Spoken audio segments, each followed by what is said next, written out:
This podcast is a member of the Voices of Wrestling Podcasting Network. Visit voicesofwrestling.com to hear the rest of our great podcasts, as well as show reviews, columns, opinions, and updates across the world of wrestling. Very, very, very, Mickey, Mickey, Mickey, Fishy, Fishy!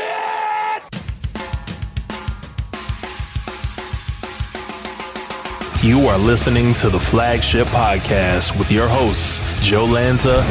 And then Shibata comes back with Chapin fucking. That's a tremendous conversation. And Rich Crage. I live a horrible existence, so. All right, AAA. Very hard on yourself just for never being on a boat. I mean. Well, why don't I know anybody who owns a boat?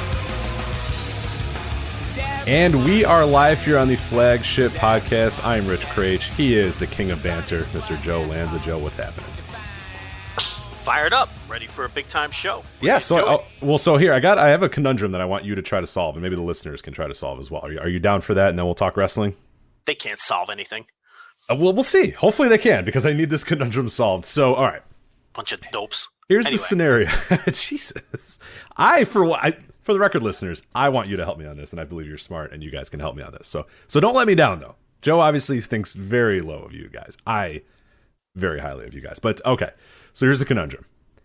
Nurse and I, we used to do a Halloween party all the time. For years and years and years, we'd host a Halloween party at our old apartment or whatever.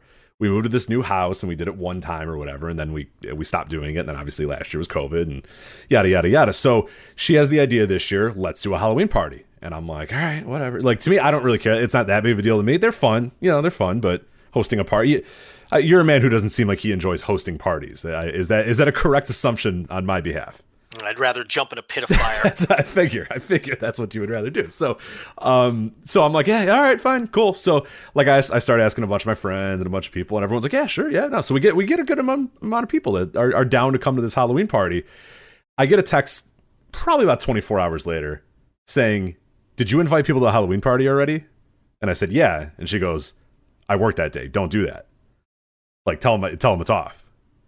And I got friends that are like, oh man, it's so great. We haven't done that in forever. Like, I can't wait to do the Halloween party again. I can't wait to go. So I'm like, man, I can't let these people down. Like, these people are excited about this party again. So I have to go along with the party. I think I have to do it. She's going to come after work and hang out for a little bit or whatever. So that's fine. The party is happening. It's not that big of a deal. It's fine. I can handle it. It's okay. The problem, though, is, and this is where I need your help and potentially the listeners' help, I have no idea what sort of quote-unquote costume to be, Joe. She usually thinks of that. You know what I mean? She thinks of some cutesy little thing or thinks, hey, you should do this. And I'm like, yeah, sure, whatever. I give absolutely zero thought to what quote-unquote costume I'm going to wear for this party. Well, she doesn't give a shit. She's going to come home as a nurse that's taking care of COVID patients still 2 years later. That's all the horror that she's going to bring home is that somehow COVID's still a thing and she has to deal with it on a daily basis now. That's what she's going to bring. That'll be her costume is exhausted nurse. I have no idea what I'm going to be. I have no idea what costume to be. And that's why I wanted to ask you, Joe Lanza, not necessarily for tips on how adult Joe, like what adult Joe would do for because like I can't even fathom the last time that you wore a quote unquote Halloween costume. Am I also correct in assuming that hasn't happened in quite a while? Probably 2000. That's sooner than I thought. Okay. 2000, I want to say 3. That's a lot sooner than I thought. Okay, so what were you in 2003? I got dragged to a Halloween party with a girlfriend, and she was Little Red Riding Hood, and I was the wolf. Oh, okay. I approved of that because, number one, it was like a slutty Little Red Robin Hood. Of course. So it's Halloween. So whatever you are, it is a slutty version of whatever that is. So, yeah. It was basically lingerie, but hey, I'm Little Red Riding Hood. This is, okay, so that's why I was curious, because you hate a lot of holidays and you hate a lot of fun things and stuff, because it's just you. But Halloween, like, you gotta enjoy Halloween, right? I don't have any beef with Halloween. Yeah, Halloween's great. Halloween's good. The ladies of the world, congratulate you guys do a tremendous job on Halloween. All of you. Listen. Yeah, you keep being. We do, and this is my conundrum. Like, I don't care. You know what I mean? Like, whatever she wants to do, whatever thing, I'm like, cool. You do it. This is your holiday, ladies. You just tell me what you want me to do or where you want me to be or whatever. And now I'm in this conundrum where she doesn't give a shit, and I'm stuck here. So I don't have a Little Red Riding Hood. I can't just be a wolf because then I'm just a wolf, you know, and that's stupid. You could just be the wolf. Why not? I could just be the American wolf. I could just be Davey Richards. I didn't think of that. Okay. Eh. No? You don't go over at the party? I enjoyed that costume because I was able to wear like the mask the whole time. Yes. Yeah. And So- that I do kind of. So when I'm going to like a rogue party where I don't know a lot of people, the mask is solid. You know what I mean? But this is like a party at my house. So the mask is going to be tough because people are going to want me to say stuff and do stuff, and the mask might be tough. Your story confused me because, as usual, you're a motor mouth and you talk 10,000 miles per hour. You said you couldn't host the party. No, but no. I said I am hosting the party. I'm saying the nurse said host this party, so I hosted the party, and then she said, so you "Oh, I screwed can't up come." the date. No. Well, she screwed up the date. I'm She fine. screwed up the date. Yes. All right. Well, someone screwed up the date. Someone screwed up the date, and I was informed by the nurse, invite people to the Halloween party, and then I was informed 24 hours later, oh, don't invite people to the Halloween party. I actually worked that day. Well, she's got to call out of work Not because that this easy. was her idea. Not that easy. I mentioned that, but she didn't seem to. Okay, well Keen then on you that. need to tell these people to hit the bricks. There's no party. Oh man, they're pretty excited though. Well, I mean, you know, I think there's some listeners. There's some listeners here that I think are attending as well, so they're gonna be a little upset. not anymore because now there's no more party. You need to step up and say, look, she screwed up the date. Blame her. There's no party. Plus, she's gonna come home covered in COVID. I mean, that's not ideal, right? Not great. No, not great. I don't want to breathe off of those scrubs if I'm trying to have a good time at a party. And she's bringing home. She's like, she's covered in the outbreak virus when she comes in. I Yeah, don't want Delta. any There's part just of Delta that. everywhere. Whatever new variants are out there. Yeah, she's got it all Yeah, over for sure. I don't want her Delta. She better, do that whole spray down thing they do at the fucking hospitals before she comes home, because this is gonna cause another outbreak in Chicago when she comes home covered in the virus. This is just a bad idea all around.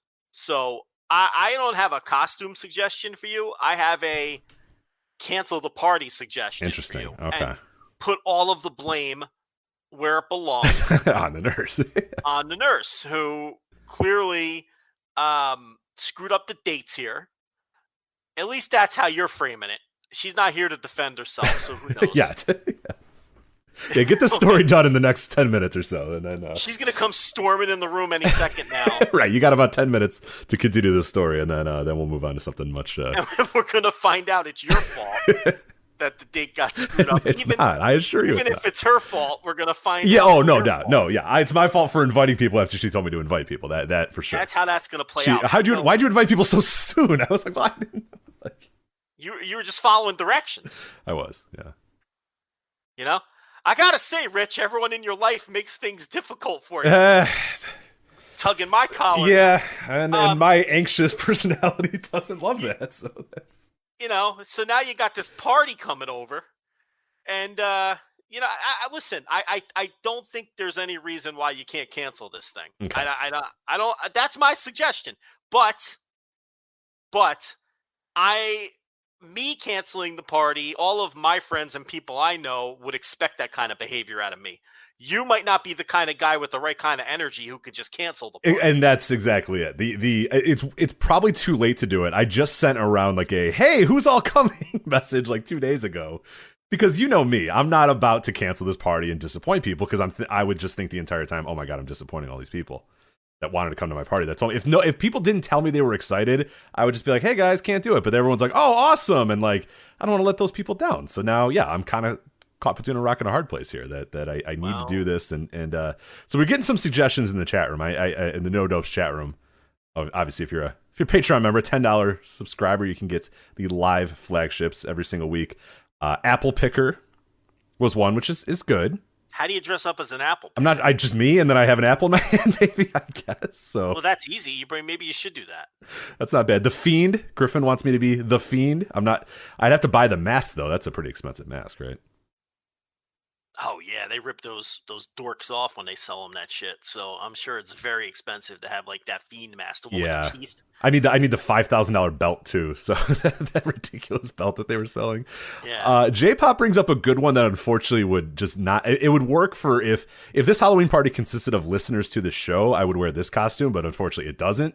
Even though there might be a listener or two at this party, it doesn't consist only of those people. So J-Pop says Stalker Ishikawa for the costume, because that's not bad. You could do that pretty easily. All you need is a trident. That's what I mean. You go to Spirit Halloween, buy a trident, you're good to go. A little face paint, little white face paint, and you're good to go. So that's not bad. The problem, though, is how do I explain that I'm who or what a Stalker Ishikawa is to people at this party? There are like significant others that are coming to this party, and that's going to be tough. Well, you see, he's a comedy wrestler in Japan. Right, Dragon Gate. that's going to be tough. It's not a J-Pop, not a bad idea though. That is a quick for anybody listening. Quick idea. Stalker Ishikawa is not a bad one. Not a bad one. And as long as you don't want people to ask you what you are, if you want no attention, I don't know if that's a good one. We had 2 Johnny Appleseeds back to back. 2 Johnny Appleseeds. Yeah, but no one knows what he looks like. You'll be explaining. Yeah, when I see Johnny Appleseed, I'm thinking, oh yeah, Johnny Appleseed. But then I'm also thinking, I have no idea what Johnny Appleseed looks like. Like, it sounds like a good suggestion, but what is? I don't. Here, I'll have to do a quick little look. What is? Why don't you just go get one of those novelty Richard Nixon masks? Or something, Richard Nixon. Do they still sell the same presidents? Because I feel like my entire life it was only like Richard Nixon and Bill Clinton were like the only 2 masks you could purchase. But just walk around doing the peace sign, saying "I am not a crook." And, and it's topical for 2021 to be Richard Nixon. So, just fucking do that. That's okay. So Johnny Appleseed, I forget. He's got the pan on his head. He's got like the copper pan on his head. Who would know that? Who would know that? I don't know. Why would anyone know that? I don't know that. Danny says I got a Dragon Lee mask. I guess I could wear Danny's Dragon Lee mask, but again, I have an Ultimate Dragon mask around here I could probably wear if I need to. Carlito suit tells me to go as Carlito, which could work too. Except for the spitting apples that people might be a little. I got a COVID nurse coming home, and then I'm spitting apples at people. I don't know if that's. Why don't you do what every teen on my block does? That's too old to trick or treat. Just wear a hoodie. Just put on like a football jersey and say you're a football player. I'm Brian Urlacher. That Brian Urlacher reference is about as timely as my Richard Nixon. That's reference. every kid that I grew Still? up. Yeah. Oh, still to this day. You retired a decade ago. I know, because you know what happens is, and here's exactly what happens. Teenage kid says, "Dad, I need a costume. I gotta go out." Or the kid goes out and he's wearing a hoodie, and his dad goes, you gotta wear something. Need something. And then Dad goes into his closet, and Dad, of course, has a Brian Urlacher jersey. Right. And that, unfortunately, is why, every kid that comes to my house is still rocking, an XL Brian Urlacher jersey from 2003 or something. So. Right. That makes sense. Yeah, because it's and I've asked the kid once before, and they're like, it's my dad's. You know what I mean? Like, they don't care, but they're definitely walking out. Dad goes, no, gets out of his chair. Dad's in his chair. He goes, you gotta wear something. You gotta put something on. So, those assholes don't get the full size bar. I can promise you that. Yeah. We'll have our discussion next week about the Halloween candy. But that's a tough. And I don't know about you in your area, but it's been growing. And like my area, there was like a lot of kids last year, and a lot of them were just rocking like a hoodie with like a hat. And I'm like, no, that's not gonna work, man. You can't wear a hoodie and a White Sox hat and be like, this is my costume. It's like, that's what you look like normally. You gotta give them something, because you don't want your house egged. Or for sure. Bullshit. Oh yeah, these kids are they could all kick my ass too. There's way more of them than there is me. So it's. Yeah. You get the old toilet paper in the front tree. Right, so they get something, but you're right. I tell them take 1 or 2 pieces, and then the cool kids that have a lot of good costumes, they can take a whole handful or whatever. Right, you got the shitty basket for the shitty kids, and you've got the full size bar for the cute little kids, But the teenagers and the hoodies, no, they get the fucking Smarties and the. Well, I get it bad too, because I live right across from a school, and a lot of kids will just leave from school and they just come, but they're just wearing what they wore to school, and I'm like, it's not just you don't just ring doorbell. It's like that's not the I don't know what universe you live in. You got to try something, man. You got to do something. You don't just ring doorbells and get stuff. Yeah, there's a trick part of this treat. Right? Like there's got to be something. And I get if you want to just throw if you want to put a scream mask on, fine. You've at least put the scream mask on. You've tried. You've given some effort here. You can't just roll up in a flannel button up and go ding dong. No, you don't just get candy because you came to my house. Flannel button up like it's 1993. Maybe they're Eddie Vedder. I don't know. Right, that's true. I didn't ask him. So, what about the novelty Richard Nixon mask? It's a classic. It's high on the list. I will tell you. Everybody keeps going apples here. William Tell, Warren Taylor says Orange Cassidy. Unfortunately, I am about 90% positive one of my friends is going as Orange Cassidy, so I can't do that. So, well, then why can't you go as Stalker Ichikawa? Well, see, I think it's a lot easier to explain who Orange Cassidy is. You're right. There's no reason not to do that. Yeah, actually, on second thought, I think another friend is coming as Stone Cold Steve Austin. So I probably could just pull off the Stalker Ichikawa. Why don't you just tell these people to beat it and you're not having a party? I mean, I got you out of this already. You did. But I've gotten myself deeper. As I've been more apprehensive to actually having the party, I've gotten myself in deeper. Because instead of a week ago saying, hey guys, the nurse is working, so we're just not going to have the party, I said, hey guys, the nurse isn't going to be there, but like I'll still have the party if you guys want me to have the party. You know what I mean? Like that sort of like classic rich behavior. And then everybody was like, oh yeah, no, we'll still come. And I was like, fuck. Like, I was really hoping everybody would say, oh no, you know what? That's fine. But all these dopes said, no, I'll come. I'll still come. So. Well, do you have to handle refreshments? And I would have to handle all that, yeah. Passing out condoms and all that? You still got to handle all that stuff? Excuse me? I said handle refreshments and... The second part, no. I'm not. I don't think it's going to be one of those. Well, it's a party. I just figured people. It's not one of those parties. No, yeah, I don't think. Nobody's hooking up at this party. I mean, maybe, but probably not. You're not going to have to chase people out of your bedroom.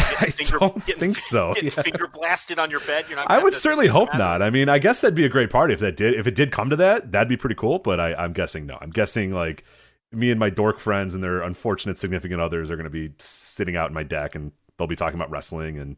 Oh, yeah. I thought people would be, No, I don't think any of my parties really get. I figured there'd be a lot of devil's lettuce and people getting finger blasted on the porch, and if the nurse was there, yeah, but she's not going to be there, so you go into your bedroom and you're like, Jim, what I tell you about? Get out of here, classic Jim. Once again, every party's in here with 2 knuckles deep. I figured, I don't know. Maybe no. There's also a nurse party that's going to be happening at my house in a couple days as well. A gaggle of nurses are going to be coming over, so that should be. Oh well, see, then look, I told you, you better have them prophylactics hands. That party, that party. I don't know. We'll see. That could get a little. I've watched a lot of pornographic films in my day, and nurses seem to be very frisky. They do, yeah. If you ever watch Grey's Anatomy, there's a lot of doinking they don't do anything but fuck on that show. Yeah. So every time they're in an elevator, it's just immediate. Everybody in that hospital is just fucking each other. So word to the wise, my friend. Yeah. One funky note, Freudian slip there, says, fuck it, Pee Wee Herman. And I will admit that at one point in my life, I did dress up as Pee Wee Herman, but I was like 4, and I don't think that'll fit me anymore. And I think a Pee Wee Herman outfit has a different connotation than it did when I was 4. Or maybe it didn't. I don't know. When did he get outed as kind of a weirdo? He got caught beating off in an adult movie theater. Right. I mean, if you're going to go to an adult movie theater, isn't the whole point to beat off? I figure, yeah. I mean, I didn't really, the only reason it was funny is because it was Pee Wee Herman. Because it was Pee Wee Herman, yeah. Child, yeah. Right. But I mean, I don't know. I don't have any ill feelings towards Pee Wee Herman for that little transgression. Yeah, I guess there's probably, I mean, given what's happened in Hollywood, I guess that's one of the better. Yeah, I mean, it's, listen, better than a Kevin Spacey costume. So exactly, yeah. I mean, if you're gonna hang around adult movie theaters, you kind of have to expect your feet to stick to the floor, right? I mean, it's just that's what happens there, I would presume. I mean, I don't even know if I can locate an adult movie. Like, do those even are they real? Yeah, I don't. So when I was in Portland, we stumbled upon one, and the only reason we knew. No, it appeared to be closed. So I don't know if it's one of those things that you look at it and you're like, I can't tell if this has been closed for 5 years or it's just closed for the night. You know what I mean? It had cages, but I mean, an adult movie theater would probably have the same things to kind of keep people. Yeah, I don't know. So, cages? Did you say cages? Yeah, it had cage wiring to lock the doors. You know what I mean? I thought you meant oh, okay, never mind. No. I know what get your head out of here. But no, so we were walking by and Michelle, the nurse is like, oh wow, that's a crazy looking movie theater over there. That's really small. That's a cool looking movie theater. She said, I wonder if they're still showing movies. I said, I think that's a porn theater. She goes, well, how do you know that? I was like, I was reading the titles of the movies. I was like, have you heard of any of those movies? Well, I mean, and it was like Deep Attraction and Deep Attraction. Yeah. That sounds awful. Yeah, it was like, but then that's the thing, they weren't like good. But I guess that's probably the current state of like porn theater movies, right? No. Don't you ever look on your cable guide at the porn movies? They're not called Deep Attraction, Rich. They're called like, Busty MILFs. Oh, they just get right to it these days? Oh my God. Yeah. I mean, geez, don't make me all right, we're gonna have to do Joe reads his Okay, cable all right, guide that's again. fine. But no, I think but can an adult movie theater play Busty MILFs 7 and put that on the marquee? That's the current market, I Okay. mean, what else are they gonna play? That's what's hot. Sexy Pornographic Stepmoms films. 47.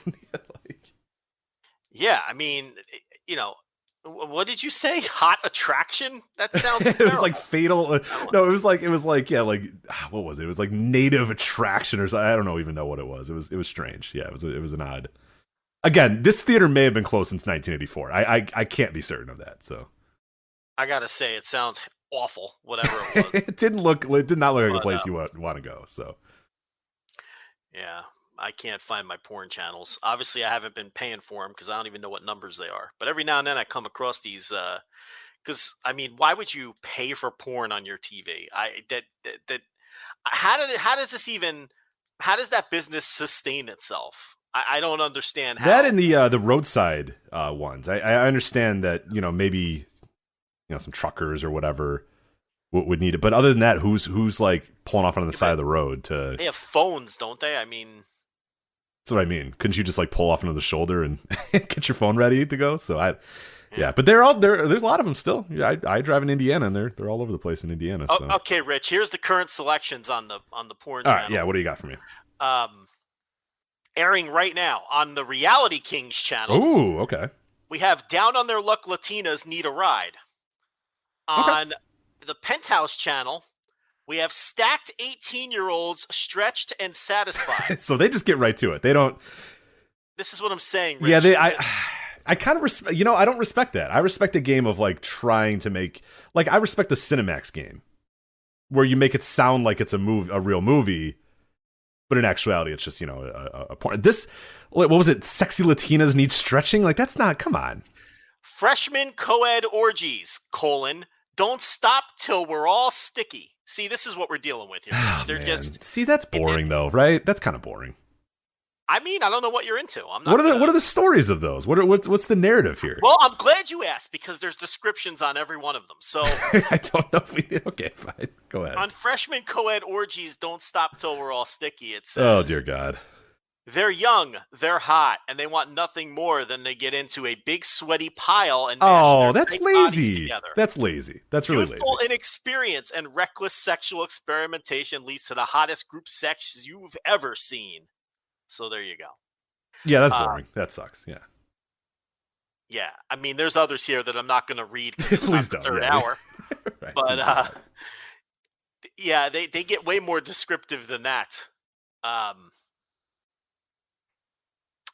Broke and vulnerable, adventurous, eager to please Latinas get lucky in a chance meeting and catch a ride in a car on a hung stud's lap.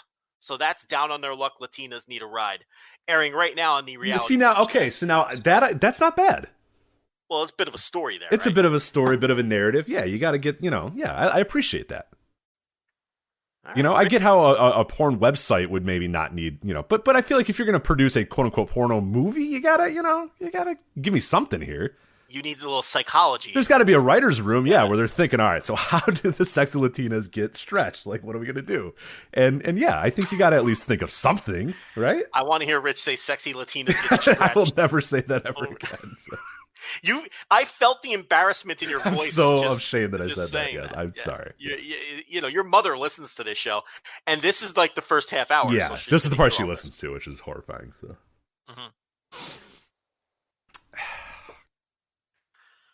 So Katsuyori Shibata came back, Joe. You have helped me in no way with this Halloween thing. The dopey listeners barely helped. They just give me a bunch of Apple jokes, so I don't know what I am. Forget it. Richard Nixon, Joe. I think you actually, you know Nixon what? You did it mask. perfect. Richard Nixon novelty mask. You've got to do the 2-piece signs, Yeah. and you got to shake, and you got to go, I am not a crook. I wonder, is there better? I wonder if there's do they sell all like random president mask? Because I'm thinking like a Jimmy Carter or something like that would be, somebody that they're like, why are you Gerald Ford? Like, you know what I mean? Like, I don't think anyone would recognize Gerald. That's what I mean. They're like, so who are you supposed to be? They're like, you're just a random old dude. I'm like, no, I'm Gerald Ford. They're like, come on, I'm Millard Fillmore. How are you not Tyler? this? I'm James Tyler. Come on. Yeah, James K. Polk, right? president? Right. Duh. I mean, yeah, because like the Richard Nixon's like, oh yeah, it's Richard Nixon or whatever, and like he made the Gadsden Purchase. How do we not know what I'm trying to go for here? I mean, right, exactly. Martin Van Buren, like, come on. Yeah, well, he's got those mutton chops. Yeah, right. There's a lot of cool, because there's a lot of like, some of these old presidents have some fun looks to them, so they'd be some pretty good. William Howard Taft with the handlebar mustache. There's some. Didn't he die in the bathtub? Yes, I think he was the bathtub guy. Something like that, or got stuck in a bathtub or something. I believe there's a lot of William Howard Taft lore out there. So. Do you read this William Howard Taft lore? But yeah, that's what I think you should go with novelty president mask. Warren G. Harding and show any up. One of them. Yeah. The more obscure the better. Yeah. But read up on their Wikipedia first. So I know, so I can challenge people and know everything about William McKinley if I'm asked. So. Right, and you act like they're the crazy ones. Right. Teapot Dome? No? Yeah. Okay. All right. Warren Harding, Teapot. I can't believe you don't understand this. All right, fine, yeah, whatever. League of Nations? No? Okay. That's fine. Little culture in your life would be good, but right, you do you. I mean, I understand that you're Borat, but I'm a little more, sophisticated here. Right. Are people still doing Borat, or is that the nurse and I had a discussion about Borat on an episode of Fired Up recently. If now Borat is so far gone that it can come back again, because there was that new Borat that came out last year, and it didn't get cultural significance the way that obviously it did not. But because if you didn't live during the original Borat, you would know if you lived during the original Borat, you would understand what that was like to attend a Halloween party, to attend a party, to be anywhere where other humans were. You could not escape. Yeah, my wife. Very nice. Like every time. And so our discussion was, is it so far gone now that you can actually bring it back? I think so. You think it would be like ironic or funny again in 2021 to pull off the Borat thing? I think you could do Borat now because I think finally the Borat bits have worn off. I haven't heard anyone do like iPod Mini is for girls in a long time. Yeah. So it's like, I feel like because no one's really doing my wife, that you can bring it back now because it's like, it's been gone long enough. Unless around you hear people doing, I don't. Yeah, no, it's done around me as well. So yeah. I got it, Joe. I'll be the Joker from The Dark Knight. So yes. Classic. That one should never come back. Ever again. I Ubered on Halloween like 3 years ago in a college town. And every single girl who got into my Uber was the Suicide Harley Squad. Harley Quinn? Yes. Yeah. Harley Quinn every fucking stop on that Uber. And then my back seat was covered in glitter for the next 6 months. Yeah. Because every Halloween, for whatever reason, no matter what these girls are for Halloween, they also have to then douse themselves in glitter. Sure.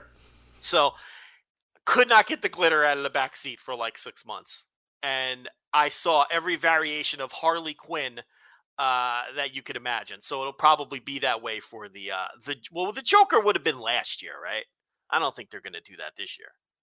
No, the Joker, I was joking because people did the Joker thing for 15 straight years or whatever after the Dark Knight, but no, I mean the Joker was last year, right? Didn't that come out, or maybe that was the year before? Oh, right. You're asking me who's seen 6 movies in the last decade. I don't know. I'm not sure. You're right. I think it came out a year or two ago or whatever, the Jared Leto one you're talking about, right? No. Oh, man. Joaquin Phoenix. Oh, that's right. The Jared Joker. Leto wasn't he? He was a Joker too, right? Yes, but he was a Joker in one of the dopey Batman movies. He wasn't the Joker in The Joker. Got it. Right? Okay. With Robert De Niro and this is a terrible conversation. Show stinks. Oh God. All right. Well, thanks for nothing. Appreciate it. So. Yeah, you got nothing out of that. I got go to the store and buy a Richard Nixon mask is what I got. So, yeah. Honestly, it's better advice than Well, I told you to buy the Richard Nixon mask 5 minutes into this. Yeah, you did. You told me cancel the party, and then if I don't cancel it, buy a Richard Nixon mask. So maybe that'll be the play. Now we've come full circle, and you're just going to go get a Richard Nixon I mask. think I might, yeah. I'll see what other, I'll see what other novelty, like, presidents they have. Knowing around me, it's probably just going to be Trump, and that's not going to happen, so. Not even as a gag, huh? God, no. No. No. All no, right. But yeah, actually, given my area, it's probably sold out already with a bunch of people thinking that they're so hilarious with their Donald Trump masks in my neck of the woods. But anyway, that's that. So we'll. Don't you live in an extremely liberal area? Yeah, my little pocket, my town is, but but overall, no, I am not. Yeah, yes. Is the city of Chicago liberal? Indeed. Are the suburbs of Chicago liberal? Not so much. Not so much. Yeah. I know nothing of Chicago politics other than, like, if you want to talk about the 1920s, I could have a conversation. Let's go. Yeah. But from now, I got. It's about the same. It's pretty much exactly the same. It's just Yeah. So Italians doing a bunch of racketeering is what you're telling me. Sort of. Yeah. Actually, honestly, yeah. Chicago politics. Yeah. Honestly, the Cicero is still exactly the same as it was. Boardwalk Empire has Cicero in it, right? I've never seen. A lot of Cicero references. Okay, I probably should watch that at one point. So Cicero still to this day. Cicero is probably at this point, I don't know the exact demographic, but probably conservatively like 85% like Latino at this point. That town. Okay. The mayor of Cicero, Joe, is named as Larry Dominic. So the Italians yes, are they still running things. Always win the mayoral elections. How are they doing? How are they pulling that off? I have no idea.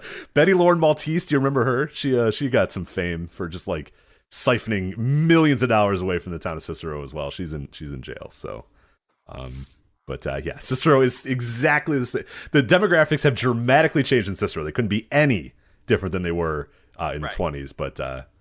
Larry Dominic's still running the show in Cicero. Yeah. And the high schools in Cicero, all Italian teachers. Principals, all Italian dudes. Wow. So congratulations. Still doing it. So the RICO statute is still in the news over there a lot over in Chicago. They still talk about the RICO statute, and they still talk about racketeering and sort of. Yeah, I think people just don't even care anymore at this point. I think it's just is what it is. Yeah, you can't fight City Hall, right? All right, so you want to talk about some wrestling at some point? This is terrible. All right. Let's talk wrestling, because there is a lot to get to. Record number of people in the live welcome everybody. For this tremendous content. Yeah, so. Sorry. I apologize, but... business is good. Yeah, welcome. Hi. Sorry. Yes. All right, so let's get to wrestling, because there is a lot of stuff we want to talk to, first of which... is the G1 Climax concluded this morning, G1 Climax 31. And my goodness, what a newsworthy show this G1 Climax final was. What a weird show, what an interesting show, and what a weird G1 this has been all around. So I'm going to start out with the main event here, and then we'll get to the good news. We'll start with the bad and then get to the good. So the G1 Climax final, Kota Ibushi versus Kazuchika Okada. I don't know, do we need to talk about the semifinals? You've done reviews on the Patreon. I've watched them, but do you need me to talk about the semis? Do you mean the A block and B block finals? Yeah. They were covered, patreon.com/The Voice Wrestling, daily G1 audio. Every night of the G1 through night 18 was covered. So we don't need to do that. $5 tier if people want to hear the breakdowns of those shows. We'll just cover the final tonight. Yeah, so they're all there. I will say quickly, I liked Okada and Cobb a lot. I did not like Kota Ibushi and Kenta very much at all. But anyway. I concur. I thought Ibushi and Kenta was sloppy, and I thought that Cobb Okada was a very good match, probably one of the top 10 matches of the tournament. Yeah, I agree. To me, it was an awesome, because it was just it was just dudes being dudes match, and then a dude won because the dude was better than the other dude. You know what I mean? They just went in there, they wrestled, and a guy beat another guy. It's like, oh, yeah. You can do that. And then Kota Ibushi and Kenta was the literal opposite of that. It was just dudes trying not to win and trying to get counted. It was horrific. So anyway. So we get to the final here. It's Kota Ibushi versus Kazuchika Okada. Pretty good action in the early part of the match, back and forth, yada, yada, yada, all this sort of stuff. Kota Ibushi goes to the top for a Phoenix Splash. He lands very awkwardly. Time stands still. Okada goes to the corner. He kind of waits for a little bit. Red Shoes is there talking to Kota Ibushi, and then Red Shoes calls for the bell, and it's over. Kota Ibushi done, referee stoppage. We don't know the extent of the injury right now. It appeared initially they thought it was a broken arm. It appeared that it looked like he dislocated his shoulder, but you won't know, obviously, until you kind of go in there. He was holding his wrist, but people, if they do dislocate their shoulder, do tend to kind of hold their wrists a little bit. The match was 25 minutes, a little over 25 minutes, 37 seconds. So they did get a lot of time, and it felt like they were just getting towards whatever the final part of the match, or the home stretch of the match, or whatever, when this all happened. But I mean, just a terrible, terrible scene and a terrible, terrible moment to watch Kota Ibushi, do that Phoenix Splash, immediately grab his arm, and it's just over. Okada looks like he's going to cry. He got Young Lions running in the ring to kind of, shield the camera away from Ibushi, who's writhing in pain, and Red Shoes having to make the tough call to do the referee stoppage. And just like, God, just the worst possible way to end a G1 final. You know what I mean? Just sucks. It just so, and these guys, it felt like it was about to be a good match. It was going to be a really cool moment. I assume, and I guess I'll ask you this too, I assume Okada was going to win no matter what, so that probably doesn't change anything. It seemed like they were all kind of ready for Okada to win, so thank God, you know what I mean? Like, that's a good thing that it wasn't going to be Kota Ibushi that was going to win. I believe it was set for Okada to do it, but it was just a very, very strange, very surreal moment to watch this happen. And it just feels like this G1 climax was just snake bitten from the beginning to the end. I mean, literally the beginning, where, the main event of the first night, we have Naito having a debilitating injury that's going to take him out for a long time. And now it concludes with Kota Ibushi having an injury that we don't know at this time, but could potentially take him out for a long time as well. So what did you think when you watched this match and saw this moment? I mean, he just ate it. He just fucking ate it. And it was a sick thud. And you kind of had the sense that he wasn't selling. And, I think you put it great. I mean, you start off with the Naito injury, then you have this to end things. And I talked about this behind the paywall a little bit too. Let's just take this G1 and put it behind us and forget about it. There's not a single match in this G1 that anybody is going to want to reinvestigate years from now. Rich, you're never going to be sitting in your easy chair on a lazy Saturday afternoon and, saying, I got an hour to kill. Let me pull up the old New Japan World, and I think I'm going to check out Taichi versus Chase Owens from night 9 of the 2021. Right. You're never doing that, okay? There's nothing in this tournament anyone's going to ever want to watch again. It didn't have a single match of the year contender. It had the horrible injury to start. It had the horrible injury to end. It had the horrible atmosphere. Hopefully this is the end of the COVID shit, and next year we're back to normal. So, you know what? Let's just put this baby behind us. It's going to live forever as the forgettable snake-bitten G1, and that's going to be that. And just, in a lot of ways, a real fitting end to a G1 like this. And the sick part, Rich, they were on their way to what looked like was going to be an incredible Oh, I loved it. Yeah, I woke up to make sure I was going to watch it unspoiled too. So you can thank me for jinxing it. So I woke up and I was like, all right, hell yeah, let's go. And I a lot of times I'll do this thing where I kind of I mistime it, or I just wake up at 4:30 or 5 or whatever, and I hit play on New Japan World, and it's like Okada holding up the trophy, confetti streaming down, and I'm like, motherfucker, god damn it, I just missed it. This time I hit play, and it's Okada in the ring, Ibushi in the ring, and the bell rings, and I'm like, oh baby, let's do that. And here we go. And I was ready. And then yeah. Well, people need some context here. How much unspoiled Japanese wrestling do you ever get? Very, very, very little. Yeah, Wrestle Kingdoms, because I make myself get up, and then otherwise very little, because probably I have to go to work that day, or someone's putting up a review and they're ready to go, and they're like, hey, I have this review ready, and I'm like, fuck, all right, yeah, I'll put it up. And that means I can't, then by putting it up on the website, I now have spoiled myself on it. So yeah, very, very rarely. A lot of times what I'll do, I'll wake up on like a Saturday or Sunday or whatever and try to watch it. But by the time, somebody has a review up, a lot of times I'm getting spoiled. So yeah, it very, very, very rarely happens. Very. So you had yourself a nice little treat here. Yeah. Mm-hmm. And in classic Creech fashion, it blows up in my face. Yeah. Yeah. He gets the match where Ibushi eats it and shatters his whatever he had. Well, I think now we know it's a shoulder injury. We know that much as of Thursday night as we're doing this show live, right? So we know it's a shoulder. It's the same shoulder he injured in 2010. That injury kept him out about 3 months. If it's the same injury, that means he's not going to be able to participate in the Wrestle Kingdom shows.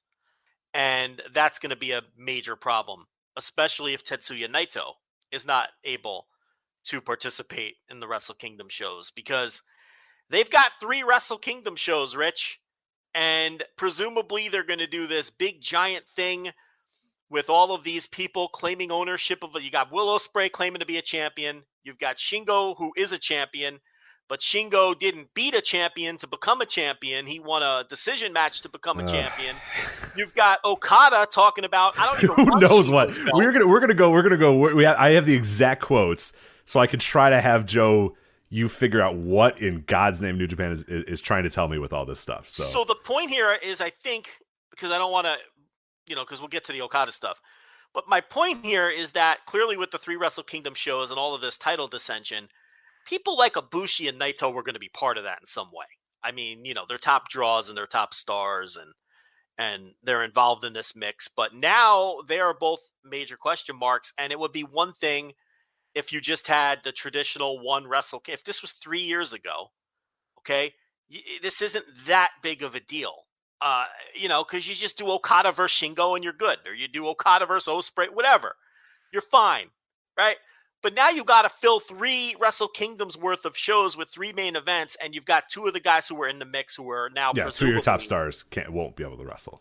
And they're fucked. And, we have an update behind the paywall with a lot of unreported news and notes on both the Ibushi situation and the Shibata thing that we're going to talk about, how that came to be, the details on that. That's also on the $5 tier, the Flagship on Patreon. Just search Flagship, patreon.com/Voices Wrestling, however you want to do it. And there's a big update there on both of those situations. But this is, and also, what we're talking about now. The little booking team they got there is shitting their pants because this is a major problem and it's going to cause a major change in a lot of plans if this Ibushi injury is as bad as we think it is. We don't know yet, though. We'll have to see. Yeah, and that's the thing. That's, right now as of this recording, we don't know. Sometimes, a separated shoulder or a dislocated shoulder can actually not be that big of an issue. You can kind of sometimes pop it back in place and rest it for a little bit. It's not bad. The key is, if it dislocated or separated or whatever it was, did tendons tear? Did something tear? Did it go down? Did it rip something? That's where, and you won't know that until you get in there and you really take a look. You do scans, you do X-rays, you do MRIs, you do all that sort of stuff. So we have no idea. I mean, it's something that, maybe, like you said, could be a couple weeks, but he's had this exact same injury happen before to him potentially. So if it is the same one, and what you said, 2 to 3 months he was out after the Best of the Super Juniors. He returned 3 months later. 3 months later, yeah. Which that is not a bad recovery, but it's a recovery that puts you in a very bad spot. No, it puts you at the end of January. Right. For New Japan, that is not a good recovery. Yeah. So, not good. And just a fitting end to this tournament. And, a tournament that everybody would like to just forget, I think.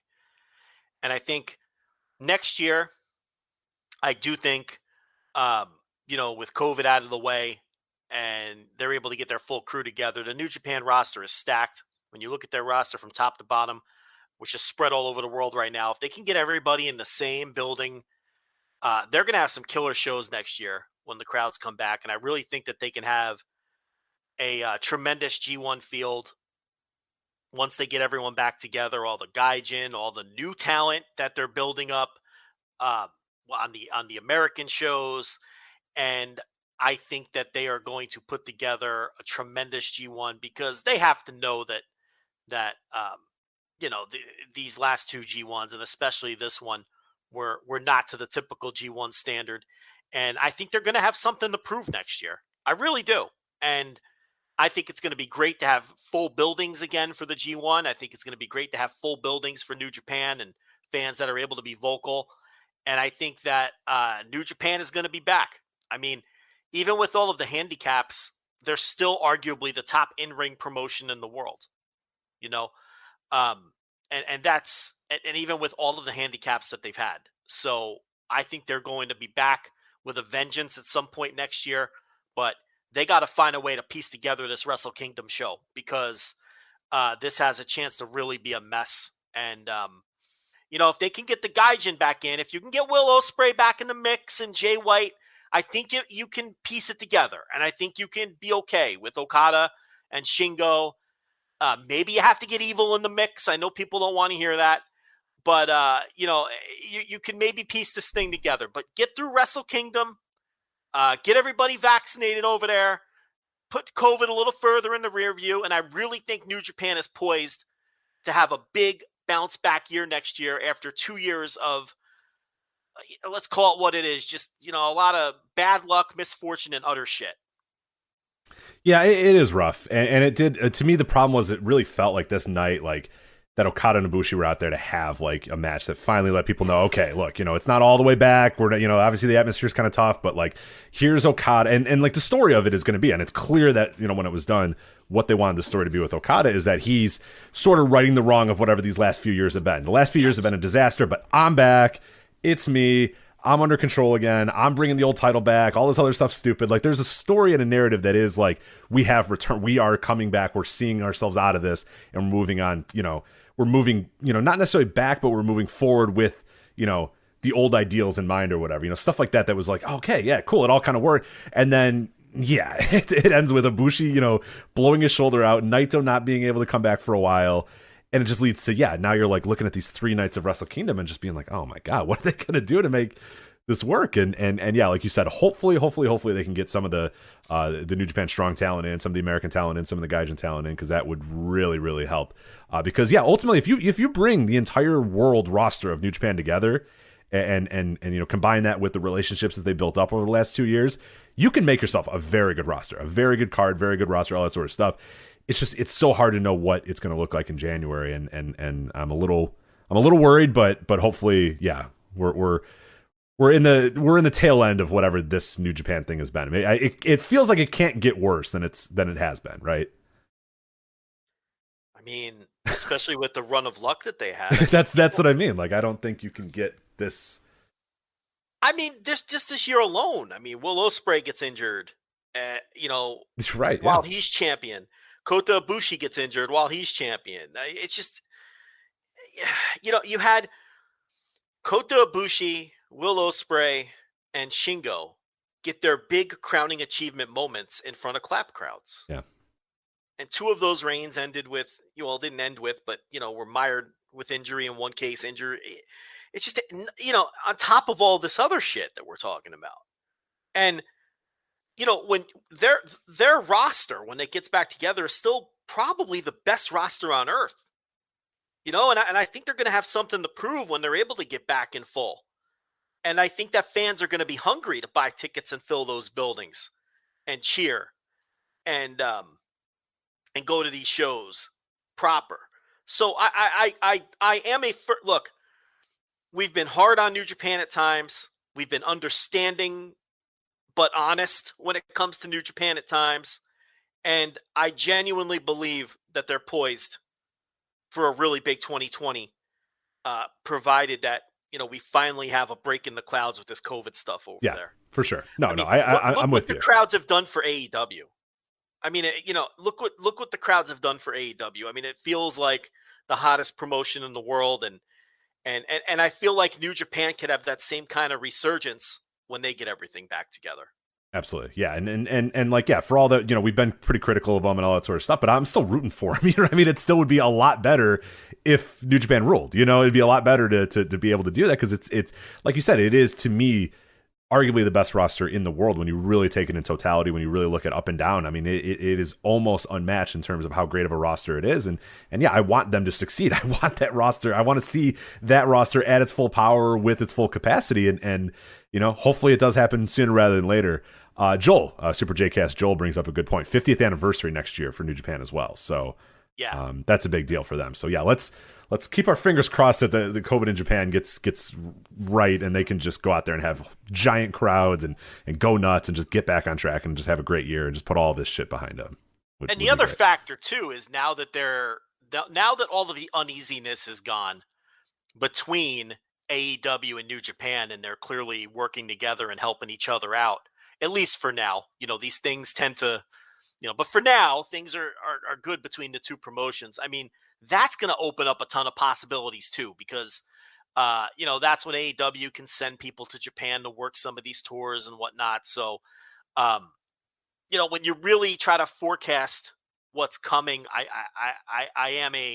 I'd be buying stock in New Japan's 2022, and I think they're going to make a comeback in a big way, in terms of show quality and buzz and all of those things. Can they get all the way back to where they were? I don't know, because I think for a lot of people, AEW has kind of replaced New Japan as their alternative. Yeah. I mean, there's no question about that for a large segment of fans who cannot stand WWE, New Japan was their alternative. And AEW has kind of filled that void because it's more accessible and it's easier and it's, and it's a native product, and COVID didn't do the same number on them as it did to New Japan. There's 1,000,001 factors. The elite, jumping from New Japan to AEW. You go right down the line. And I think all of those things are factors. So I don't know if New Japan can get all the way back, because I think some of those fans now are getting that itch scratched with AEW. But I do think New Japan does have the ability to bounce back in a big way. For sure. Yeah, I'm with you. I'm buying stock. It might be pretty low to buy right now. This might be a great time to buy. But I'm with you. It's definitely a time to buy it. And yeah, it just feels like the roster itself is in good place, and relationships across the world are in a good place for New Japan, as well, like you said, with AEW and a few other places. So yeah, I am hopeful for their 2022. It's just, it kind of feels like this 2021, you just kind of want it to end for them as quickly as possible. Like, we have a few more months, and I just want it to end so they can hopefully just put it in the rear view and just move forward in 2022. Just be an awesome year, but we'll see. I never had more trouble doing audio in my life than for the G1 this year. It was really a struggle. Yeah, you can tell from the titles of your reviews, they were getting more and more. And by the end, you just said a final, I think was the last one. Right? This was a G1 final. Is that a final? Wasn't one of them a final? Well, it was probably A block. Maybe I forgot. Maybe I forgot. I think you did. That's what I'm saying. Like, you could see in your psyche, breaking down little by little. Yeah, Full Struggle was your last one. Well, playing off the max to max. A block final. A block final. Okay. Yeah, I didn't even have it in me to be creative that night. No, but it kind of worked. No, but see, in your lack of creativity, it is creative, because A block final. Like, right. final. You could have put a period at the end of that and said it was A block final. Yeah. You tried. You got Cobb versus Evil is one of them. You didn't even bother. Mailed that one in. You didn't do anything. Threw a stamp on that one. Yeah.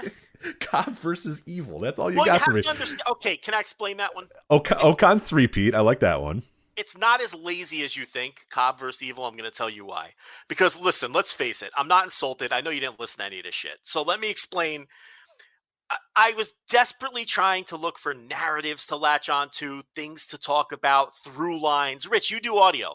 And you do audio by yourself a lot. You have to find things to attach. You understand what I'm talking about. Maybe some people listening don't. So I'm so desperate looking for things to talk about and latch onto, narratives, talking points. Well, this Cobb versus Evil match was going to be the most pivotal match of the tournament because of the way that the standings were shaken out. So, every night of the B block, I was talking about, we're going to, Cobb and Evil's coming up. We got to pay attention to this. So then when we finally got there, I just titled that show Cobb versus Evil. So it wasn't as lazy as it looks, because I had been hyping up that match for like 7 straight nights or whatever. But anyway. It was fine. It was one of the... Well, okay. Yeah. That's fine. That's fine. It's I get it.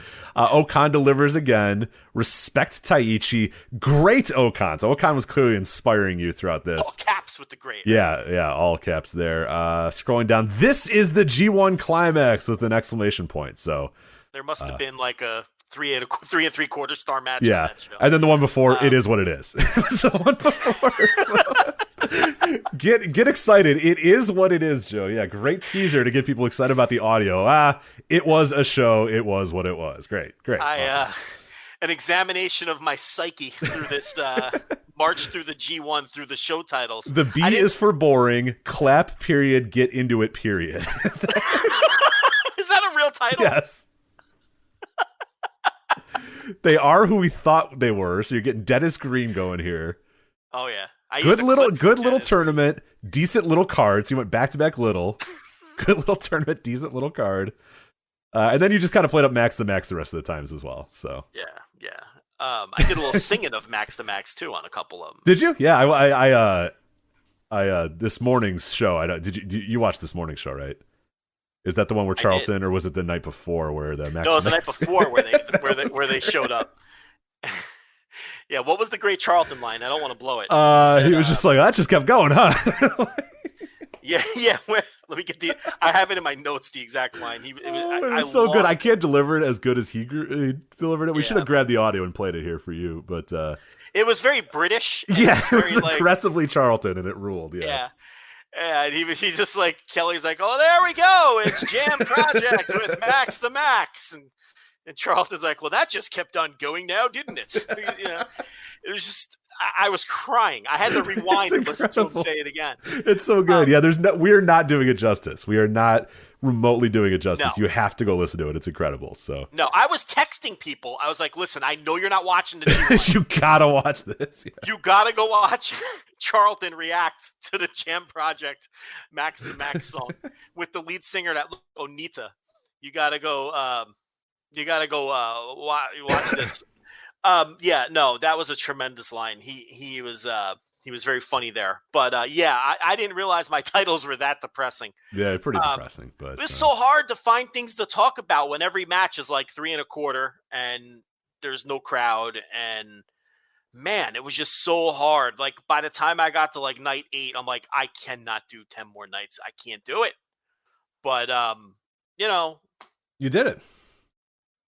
Patreon, the flagship. Everybody sign up. It's tremendous content, except for those 18 shows. Yeah, those 18 shows stink, but the rest are good. Yeah, I'm sure they were fine, and I'm beating myself up. But it was hard look, I operate off of energy.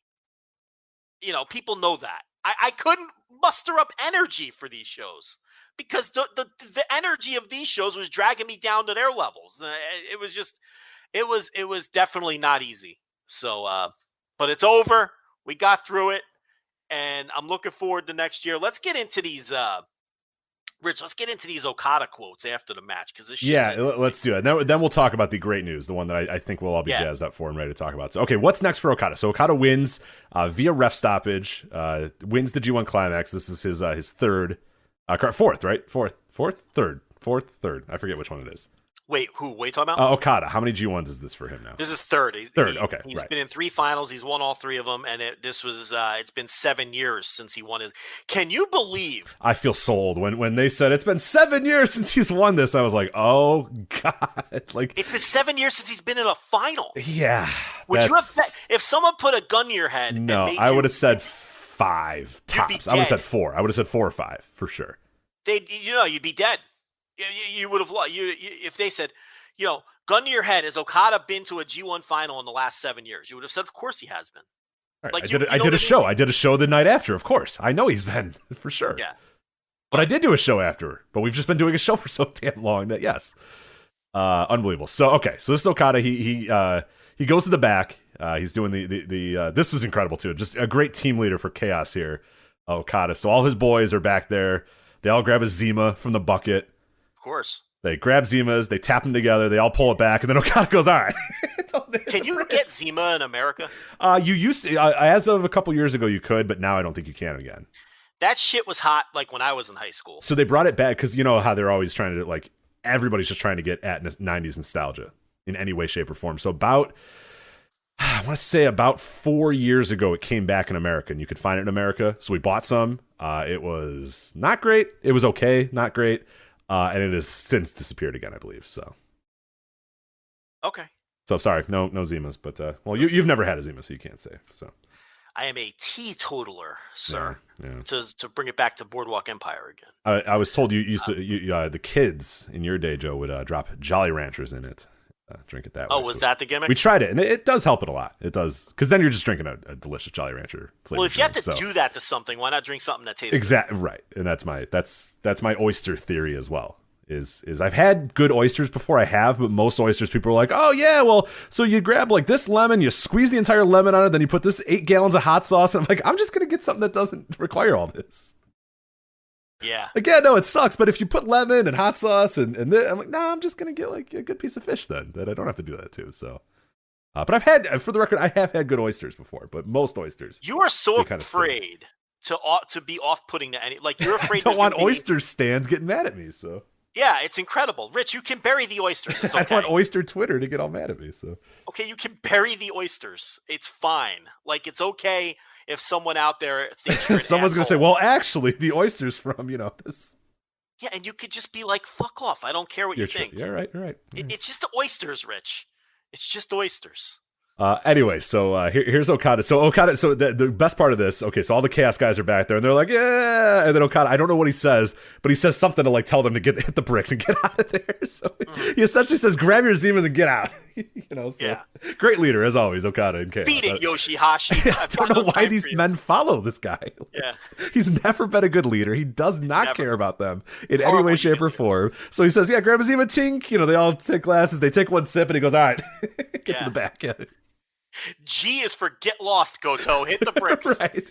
Yeah, absolutely. So then Tama Tonga comes out, and I don't know, something about challenging him or whatever. So yeah, that's because that, of course, is Okada's one blemish is Tama Tonga. So the much anticipated Tama Tonga Okada singles match coming up. So I can't believe they're not really gonna do a briefcase match. I feel like they have to, right?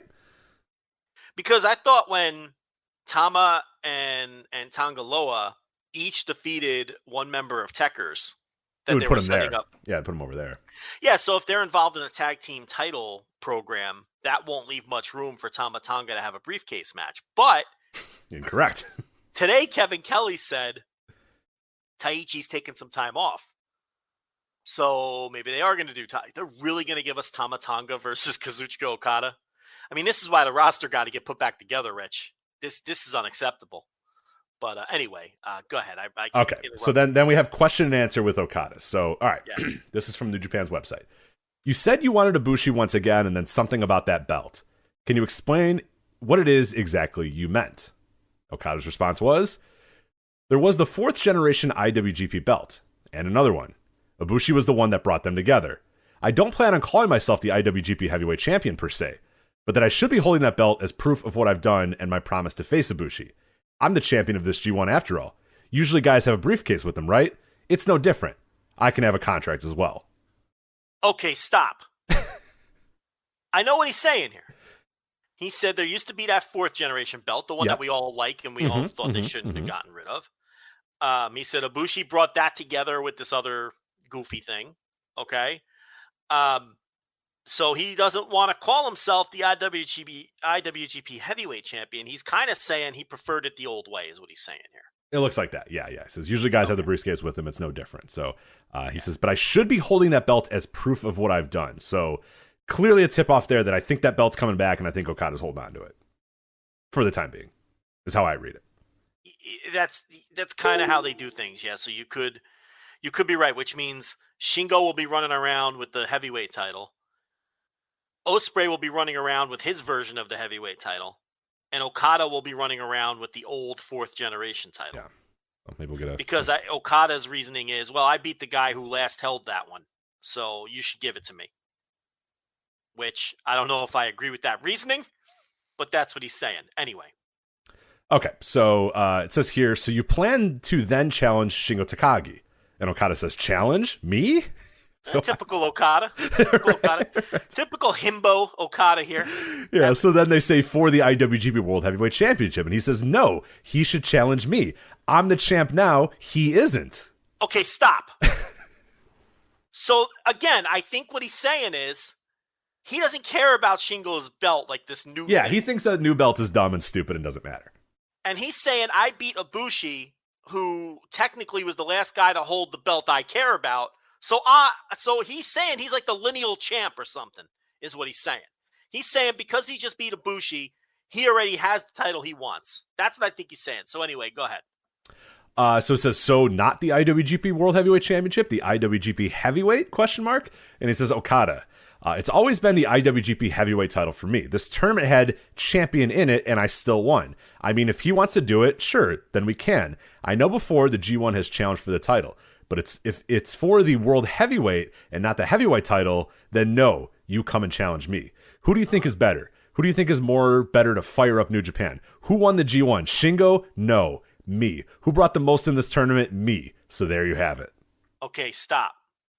Now I have no fucking idea what this man is saying. So he's saying here, I know before the G1 has challenged for the title, but if it's for the world heavyweight title, the one that Shingo's running around with, and not the heavyweight title, then he's not interested. Yeah. He's saying, you want the real title, you come at me, because I don't know why he believes that he's won that title by winning the G1. That's a leap in logic that I can't quite. Because I think he's saying he beat Ibushi, who was the last guy to hold it. I think is what he's saying. I suppose, yeah. So then again, New Japan says, so to confirm once again, you're breaking with the tradition of winning the G1 and challenging for the IWGP World Heavyweight Championship. And he says, well, it's more about asking who is really the champion. Maybe we let the fans decide. There's a lot of talk of politics in Japan right now. So are you with... Yeah, great politics. Yay. So he says, so are you with the IWGP World Party or the IWGP Heavyweight Party? But unlike politics, this isn't all talk. We can prove our points instead. Politics. Yeah, I don't know. Great. I think you're going to have like 4 different guys with belts at Wrestle Kingdom. Triple threat ladder match, Joe. Can't wait. So. Oh, God. Hang him up in the ring. This is... Okay, so there's a way that this story can be kind of cool. There's a way that this story can be kind of dorky. There's a way that this story can be kind of convoluted and weird. And I don't know where we're at right now with it. I mean, the obvious idea here is, like you said, Okada's got this 4th generation IWGP belt. He believes that winning the G1 has won him that title. So, okay. You have Shingo, who won the World Heavyweight title after Will relinquished it. And then you have Will, who's going around saying, well, I'm still the champion because I never lost it. Now, you have 3 nights at Wrestle Kingdom, so I think it seems pretty fitting there that you figure out some sort of, weird system where each guy faces each other, whatever. But you need Will to come to Japan for that. You know what I mean? That is that's a big key. And that's tough. These guys, these Gaijin, have more leverage than ever with Ibushi and Naito out. You know what I mean? Like, so there's that factor too. But look, this was the problem with multiple Wrestle we said it at the time. We said it at the time. Because now you got to book your way into fucking 19 Wrestle Kingdom shows every year, and you got to do shit like this instead of just saying, "Here's our champ. Here's the match we've been protecting for 2 years, and here's the biggest match we have to offer." Now we have to do mini fucking tournaments every year and find new convoluted ways to put together these mini tournaments. It sucks. I hate it.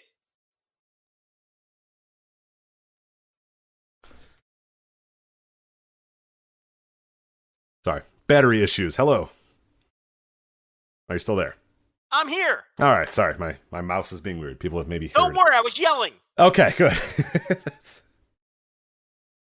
Give me one moment. I can't click out of the window. My battery has died on my mouse, so give me a moment. People may have heard a random dinging, and you might hear another dinging here. I could pause, but I can't get to the pause button because my mouse died. Hold on. Well, why do you need a mouse to do this show? Let's power through it. I gotta scroll.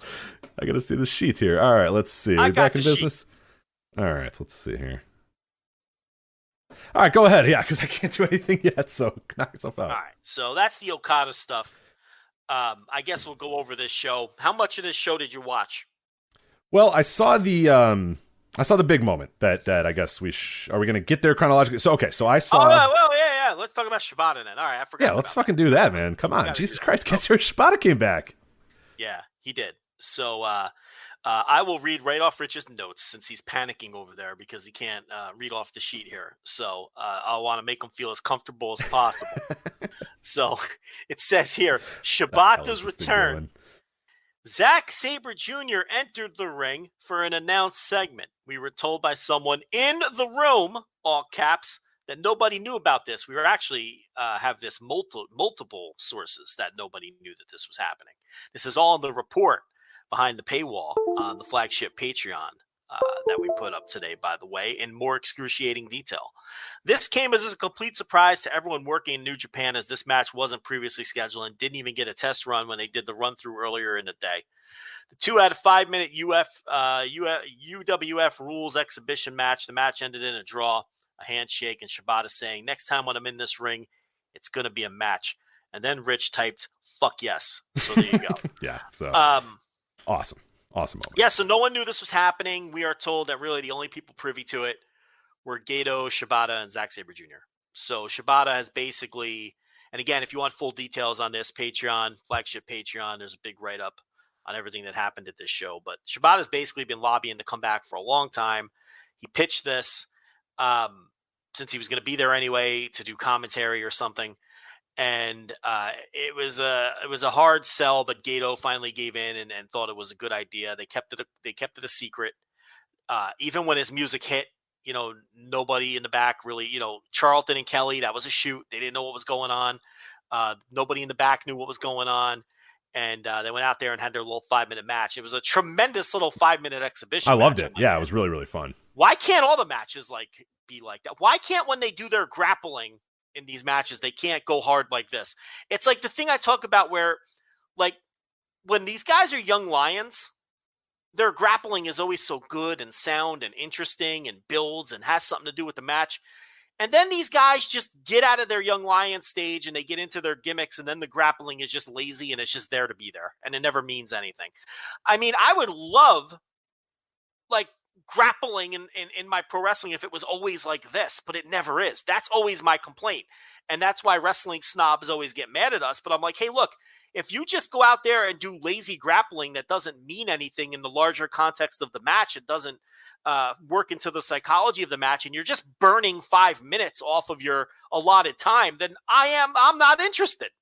And I don't understand why that's so controversial, and then people will always say, oh, well, you're watching wrestling and you don't like wrestling. No, I don't like wrestling that doesn't mean anything. Right. Like, I don't need these guys to do lazy grappling where they're handing each other limbs.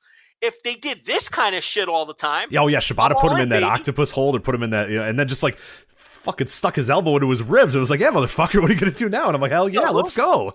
Those Cobra twist reversals at the end of the match was tremendous. I mean, it was great. I can definitely get into shit like that. But yeah, so look, the last and final step here is getting cleared by the New Japan doctors.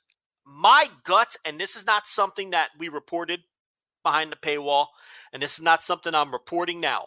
So don't be running to Reddit with this. My gut is telling me they feel like it's going to happen and it's probably a mere formality, or they wouldn't have sent him out here to do this and then tell people, hey, the next time you see me in this building, I'm going to be in a match. This is just, the Kenta thing and that great angle. They never really promised anything or anything like that. This is different. He went out there and had a match, first of all. Okay, he didn't take any bumps. It was a grappling exhibition. I get that. And the second part of that is he said, hey, I'm coming back here and I'm going to wrestle.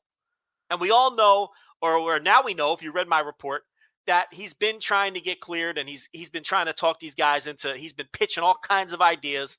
So my gut is telling me that they think it's going to happen. And I feel like at this point, it's just a formality and they're just waiting on a doctor to give the thumbs up. Yeah. Because this guy has a lot of Bryan Danielson in him, where I feel like he is just itching to get back in there. And he wants to do it very badly. And I think they know that it's close, and I think it's going to happen. That's my take on it. Yeah, I have a similar take to you as well. I think we talked a little bit about this last year, and we probably got ourselves a little too, interested in it when last year when he came out there and threw that drop kick to Kenta, and we were like, oh, they're not going to do that unless he's cleared, or they're not going to do that. And obviously, I don't know the situation there. You mentioned in your report, again, people can read the full report there, that this isn't something that just one day he woke up and said, hey guys, I want to get back in the ring. And they went, okay, like this is something that's been a long time coming. It's not something just fly by night out of nowhere. He decided, okay, I want to get back. I mean, he has been trying to get back into the ring one way or another for quite a while. And you could sense that from his quotes. You can sense that from a lot of what he's done. Is he was never really, he liked being a trainer. He liked doing that stuff, but he never felt fully content. I don't think he felt content with how his career ended, for better, for worse. So that it's very romantic the way his career. It absolutely. And hey, you know what? We got in a lot of trouble last time we said that, but it is still. I mean, people have come more on our side as the years have gone on. And I get how, like, in the like we talked about it the week that it happened, and that's when it was like, this man might die. You know what I mean? Like, that was when that like week of, hey, we don't know if this guy's actually going to survive. So I get why people were a little sensitive about it, but we ultimately have been right on that is years down the line now that he's okay, that he lives a healthy life, all that sort of stuff. People now agree with us that like what an incredible moment that this guy who had all this baggage and all this story and came up, literally grew up in New Japan Pro Wrestling, and then abandoned them at their lowest point, only to come crawling back and saying, oh, okay, no, I'm ready to come back. I'm ready to come back. And having to little by little, like, win over the wrestlers and win over the fans and win over every single guy. And there he is in the ring facing Okada, facing the golden boy of the company, and just putting it all on the line, putting his career and his life on the line to beat him. And ended up having, a horrific injury and all that sort of stuff. It is, it's absolutely romantic. It's incredible. It's an incredible moment, an incredible match. People also don't know what romantic means. Exactly. That was also fun, too. But yeah, I mean, he's there's been so many little hints. I mean, there was that one G1 show where he came back and just started taking random back bumps in the ring. I forgot. I mean, to symbolically say, look, I can do this, and then look, I didn't die. He talked them into the Kenta angle, which was physical. He took the drop kick in the corner and all of that.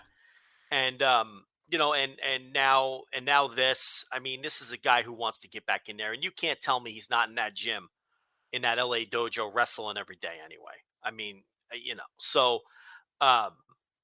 is he taking fucking is he taking Avalanche brain busters? Maybe not, but you can't tell me he's not in that ring with these kids wrestling, and probably taking some bumps too. So I expect it to happen. I think this is too much of a tease to fuck with people this time. This one is going a little too far. This would be pretty egregious if this happens again and they just go, oh no, I'm sorry, it was just a little exhibition, just a little way to get some rust off. It's like, no, hold on, no. Yeah, and it does come down to the doctors though. I mean, they're not going to disobey the doctor. If it's up to him, he's in there already. Oh, no doubt. But for sure. Yeah. They're not going to disobey the doctor, so it really is going to, because they're not going to have that kind of liability.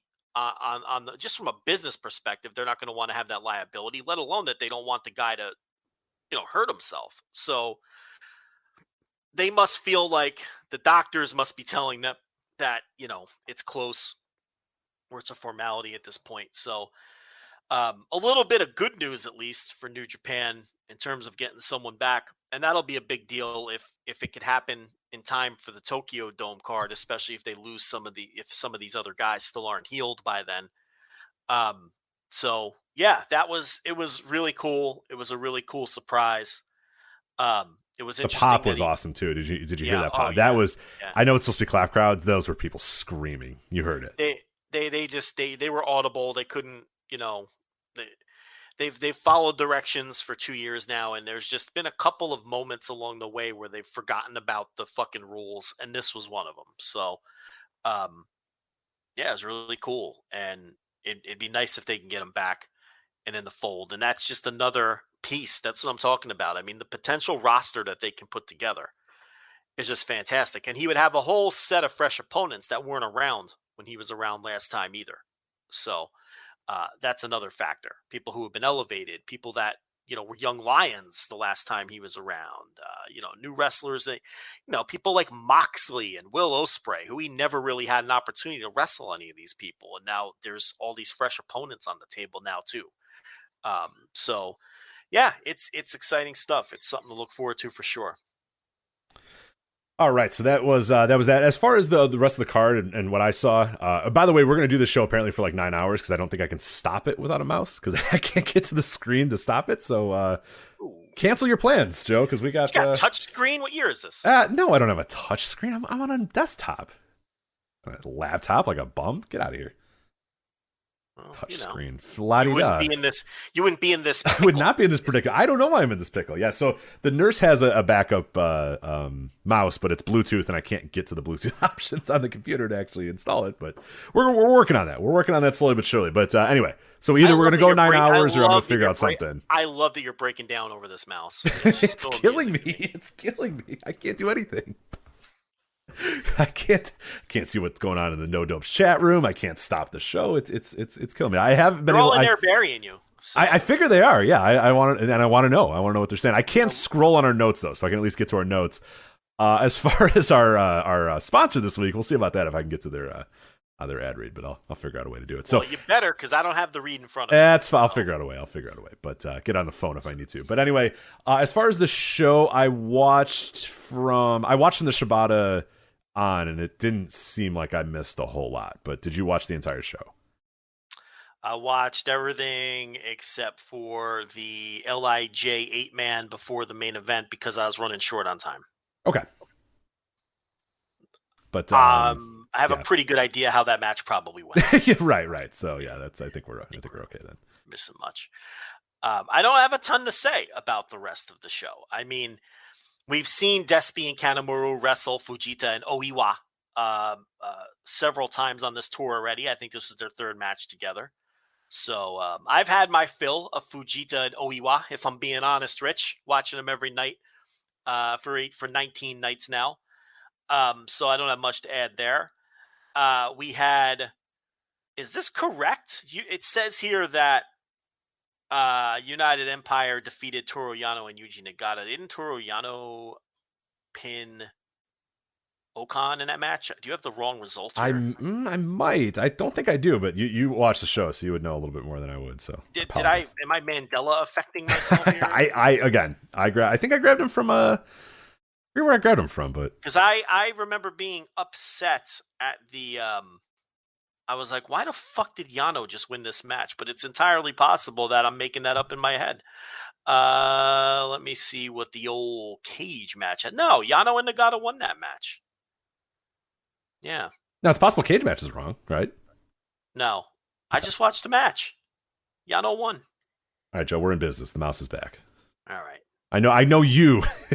We're very worried about it, Joe, so do not worry. Let me tell you. The mouse is back, so. It's my biggest concern of the week. Will the mouse. I was able to install the Bluetooth mouse via the keyboard, so we're good. Okay. So, yeah, no, I'm not going crazy. I don't know where you got these results. God, cage match. I blame cage match. I'm looking at cage match. It says that Yano won the match. Oh, I don't know. It says Yano and Nagata, 8 minutes, 29 seconds. Okay, all right. Hold on. Let me go to the old New Japan Pro Wrestling 1972 because I'm telling you right now, I just watched the fucking show and I was going to complain because I don't know why Yano won the fuck. Why would Yano win this? Why wouldn't United Empire, who had a great tournament? Yeah, Yano rolled up fucking Okan. Wow. I don't know. I guess we all hoped and prayed. I have no idea. Well, I apologize for having the incorrect. How does Jeff Cobb not Tour of the Islands, Toru Yano through the fucking ring? Yeah, what are you doing? You're just what overthinking are we doing things. here? Yeah, you guys are just overthinking things. Come on. He So just that lost. He doesn't need to lose again for a long time now. I wasn't a fan of that. So the House of Torture beat the never open weight 6-man champions. So that's probably setting up a rematch for those titles, right? Which the House of Torture will then win. Why wouldn't it? Yeah, I figure they probably would. Remember the last time Evil had that title? He's like, I don't want it anymore. That was pretty great. Yeah. So, like, he should never get a title shot ever again. He clearly is a man who does not care for this very prestigious title. So he's like, you could have it. So anyway, I think that's where they're going with that. Then we had Bullet Club, Kenta Owens and the Girls of Destiny, and they beat Tanahashi, Tiger Mask, Togi Makabe. Remember him? And Tomoaki Hanma. I forget who it was. I believe it was Sean Cedar in our Slack who laughed that Togi Makabe had the taped up midsection coming out for this match, even though he hasn't wrestled in like a month and a half. Yeah. But hey, you know what? He's probably still, it's Togi Makabe, so. Yeah, and then they had Chase Owens doing finger guns at Tanahashi after the match because, he's got to get that U.S. title match. So there's going to be a card in America with Okada versus Tama Tonga and Tanahashi versus Chase Owens. Yeah. Why? You're not excited for Tama Tonga and Okada? No.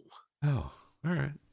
No, I'm not. They don't need to do that. This whole thing where, like, if someone wins in a G1 and, like, there's still people mad that Ishii never got a title shot against Okada. Remember that shit? Oh, yeah. Because we used to argue with people every single time, and we would say they don't necessarily always do that. They very often will do that when it's a guy who deserves a title shot or when it's a guy. But a lot of times they just have guys lose. And every single year people say, no, they have to do it. It's like, they don't have to do anything. And They then have to do shit. every single year there'd be like one or two guys that wouldn't get the title shot. They'd be like, that's bullshit. He earned it. No, he didn't. Like, Yeah. So I was kind of hoping Tama Tonga is just going to be one of them things. But then nope. when you look at there's no other reason for him to win that match because Okada Cobb would have been for the block regardless. You see what I'm saying? So what would have been the point of the upset? Like Okada Cobb, the winner was going to move on whether Okada beat Tama Tonga or lost to Tama Tonga. So they probably are going to do the dopey briefcase match with Tama Tonga. Who could possibly care? How could there be any drama? There's nobody in any universe that thinks that Tama Tonga is going to pull the upset and prevent Kazuchika Okada from defending his G1 crown or getting a shot at a heavyweight title at Wrestle Kingdom. Nobody in the world believes that Tama Tonga is going to do it. But I do, Joe, and I'm excited to watch that match. So no, I don't want it. And what am I looking at here? Oh, and then the what the fuck? That's not correct. Yeah, and then the match I didn't see. I allegedly Shingo defeated Hiroyoshi Tenzan with the pumping bomber, so that's good. He needs to win a little bit with something other than the Last of the Dragon. And he needs to get back on track because it's been a very uneven G1 for Shingo, and I know it's always tough to book a champion in a G1, and it's always kind of tricky to do that, but it's just for such a new champion, I want him to have a little bit of a more dominant G1, and he just really didn't. So that's a little worrisome. Yeah, I don't know. He was my favorite wrestler in the tournament, but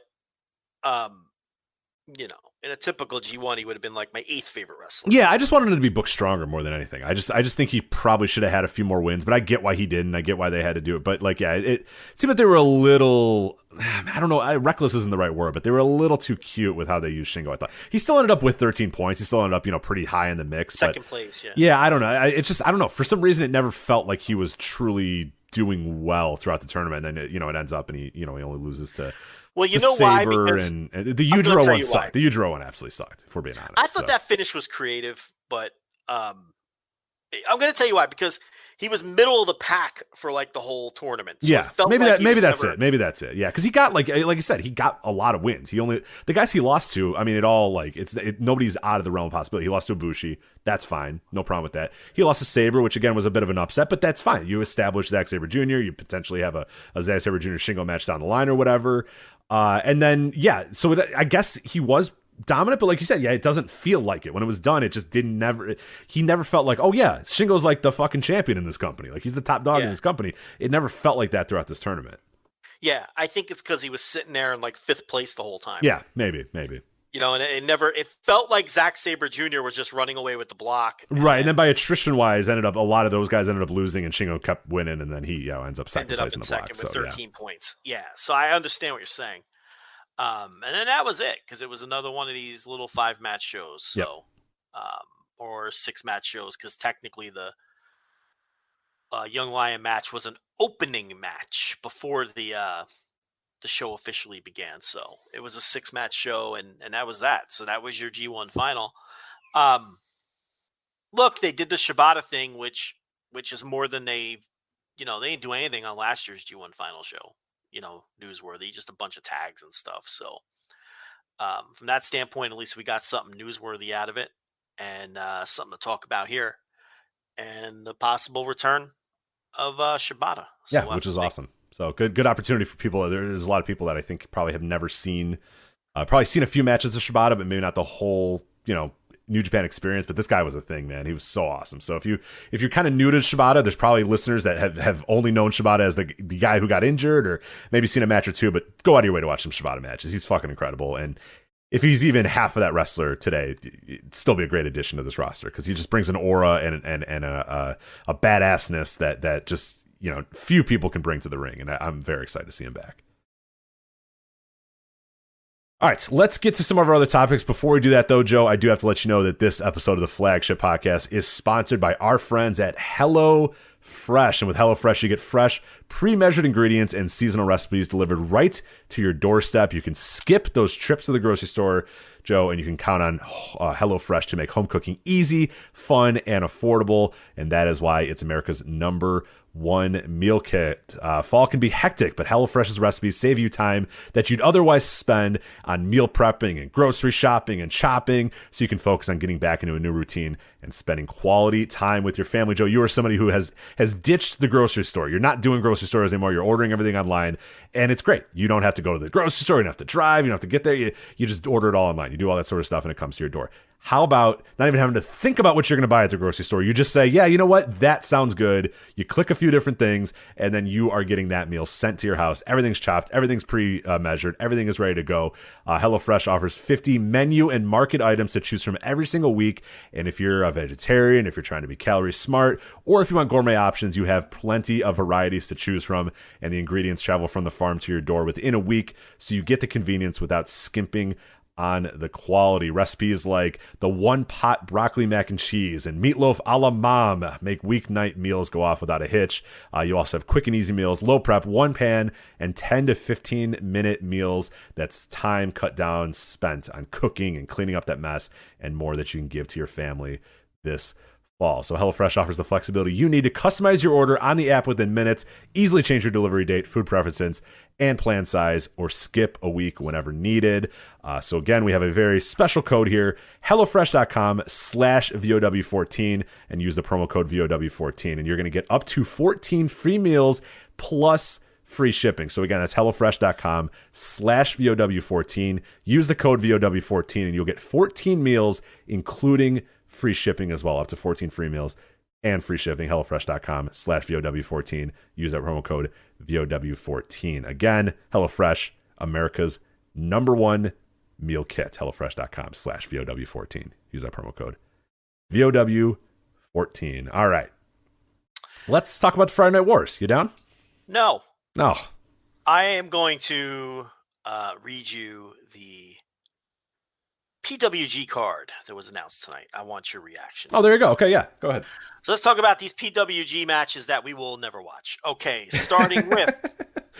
I know it's kind of a joker on Twitter, but we have always been that. Like, this entire show, I get really excited about PWG, and I've watched like 7 PWG shows in my entire life. So, right? Like, I'm always like, oh, hell yeah, great show, good stuff. The ones I watch, I all really enjoy. Like, we always would watch Bola in like November. You know what I mean? Like, we'd always talk about Bola in November. Yeah. But I always get excited when these cards come out. They're always great cards. So. And who could forget the classic Flagship moment where we were breaking down the Bola field and someone was trying to break into my house? Was that? Oh, that was the Bola field that we went on. Yeah, right. Yeah. We were discussing Jeff Cobb being booked in Bola, and someone was jiggling the doorknob on my back door and then trying to like crowbar it open. Remember that? I do. Yeah. And I was like, and you were like, you want to take care of that? I'm like, no, we got to finish the show. We got to finish the show. You know, and then I was like, I'll call the cops later. You know, so I still can't believe that you were like, no. Let's talk. We got to talk about Marty Scurll. We can't stop. Yeah. Got to do the show. Got to talk about Chuck Taylor. No. Let's talk about Chuck Taylor. It's fine. It's like, no, Joe. Somebody just tried to break in here. The person might still be there. They hear you talking. Like, please stop. Go do something. Yeah. Well, here I am. 5 and they didn't come, right? They never end up coming, right? All in one piece. I called the cops. But I mean, I had to. You could see the damage like on the outside of the door. Yeah, man. So I'm like, all right, I better make a call here. But what are they going to do? Like, the guy just scurried away, and I don't have any cameras or anything. So I was like, should I call? So I called. I guess I should report it. Because what if the guy's going around house to house? Right. At the very least, like, if somebody else on your block did have something happen, like, little by little, they could maybe piece it together a little bit. Yeah. But, anyway, whatever. Fun. Well, hey, great. Never came back, though, right? That was just a one and done? I think so. I mean, I've never been burglarized or anything. What would he have stolen anyway? You know what I mean? Like, at that time? Because you were single, so it's like you had a TV, a laptop. That was real serial killer hours back then. I didn't have anything. Like, you had nothing. The house was plain. You had a TV and a laptop, right? I had like at least 3 rooms in the house that had nothing in them. Just empty rooms that the way the rooms came when the house was bought. Like, that I never just put anything. Well, I had one room that all it had was a mattress on the floor, and I could explain why. But I would rather you not. Yeah, I'd rather you not. Right. So. That was the boom boom room. You know what I'm saying? Like that's back in those days. Boom boom. The some of the newer listeners might not know I was a bit of a wild man in those days, and it would the old school listeners remember. So I had a room specifically for those kind of activities. It just had a fucking dirty mattress sitting in the middle of the floor. Real classy. Those real poor classy, women. Rich. Those poor women. Come on, Joe. They loved every second. Look, they knew what they were getting into. Okay? Did they? Did they know the mattress was gonna be on the floor? I mean, I could describe. I could tell you. No. Please stop. Just go all right. on. Yeah. Please. So anyway, no. The point is that they wouldn't have gotten much if they got into the house back then. You're right. Maybe they don't get much now. You ever think about that? Like, what would people? So yeah, I do actually. And that's house? the reason I brought it up is because like one time, like not that long ago, we heard some noise or someone's outside or whatever, and I've always thought of like, what would I do in this situation if I just like open my eyes from bed and there's somebody there that's like breaking into the house or whatever. Yeah. And I feel like I would just reason with them and be like, look, pal, I'm just going to tell you, there's not much here. Like, it's me and it's her. We lead very simple lives. I got a room full of like Sega Genesis games. You can have at those if you really want to. Nothing's really worth anything. And that's it, man. You are getting nothing in this house. There's not any jewelry. There's really, I have Sega Genesis games. I have N64 games. I have this computer. That's pretty much it. There's no one wants that shit. I was going to say, you want to lug fucking 200 Sega Genesis games home? Knock yourself out, man. You can. Yeah. And sift through to find the 3 that are worth any amount of money. Knock yourself out, pal. These guys are looking to do a jewel heist. Like, that's what I'm saying. Like, I have nothing. I would say, you want my wedding band? Cool. It was like $50. You know what I mean? You want like her engagement rings? That's fine. They were, a decent amount, but that's fine. Okay, fine. You're gonna come into this house. You're gonna rob this house to get like $2,000 worth of stuff. Knock yourself out, pal. So I think you think reasoning would work in this case? Oh, you mean if they're physically there while they're you're there, and I wake up and I'd be like, "Whoa, look, okay, I have nothing you want." You're in a pretty affluent town. You've come to the wrong house. Let me just tell you that. yeah, you picked the wrong one, buddy. Right? Like, there's probably another house somewhere in these few mile radius that you probably would rather go to right now than this. If you want my 7-year-old Sony Bravia TV, have at it. Right? I mean, exactly. Else It's got dead spots on it. Even if you took it, it's got dead spots on the side. I want to get rid of it anyway, so knock yourself out. You can go. I'll help you lift it to the car if you need. Like, if you could leave the blender though, because it took us a while to find one we really liked. Right. Leave that. But if you could take anything else you want. You want the Instant Pot? Take it. I can't find a good recipe for it. I can't seem to get a good meal out of it. So knock yourself out. Take the Instant Pot. Right. I think I've got $40 in my wallet. If you just want to hang out, I can go grab my wallet for you. Yeah, it's not like we have a stash of money. We now don't have gold. That's what I want to be like. I'm like, look, we're both millennials. I'm 30 whatever. She's 30 whatever. Like, you're not getting anything out of this house, man. I'm just telling you, we don't have anything that you want. Yeah. We don't have anything physically worth any amount of money whatsoever. Yeah, I know. I think about that all the time. Like, it would be a horrible score. A horrible score. You know? So I think I would just level with the guy and be like, look. I don't want any trouble. You can just go.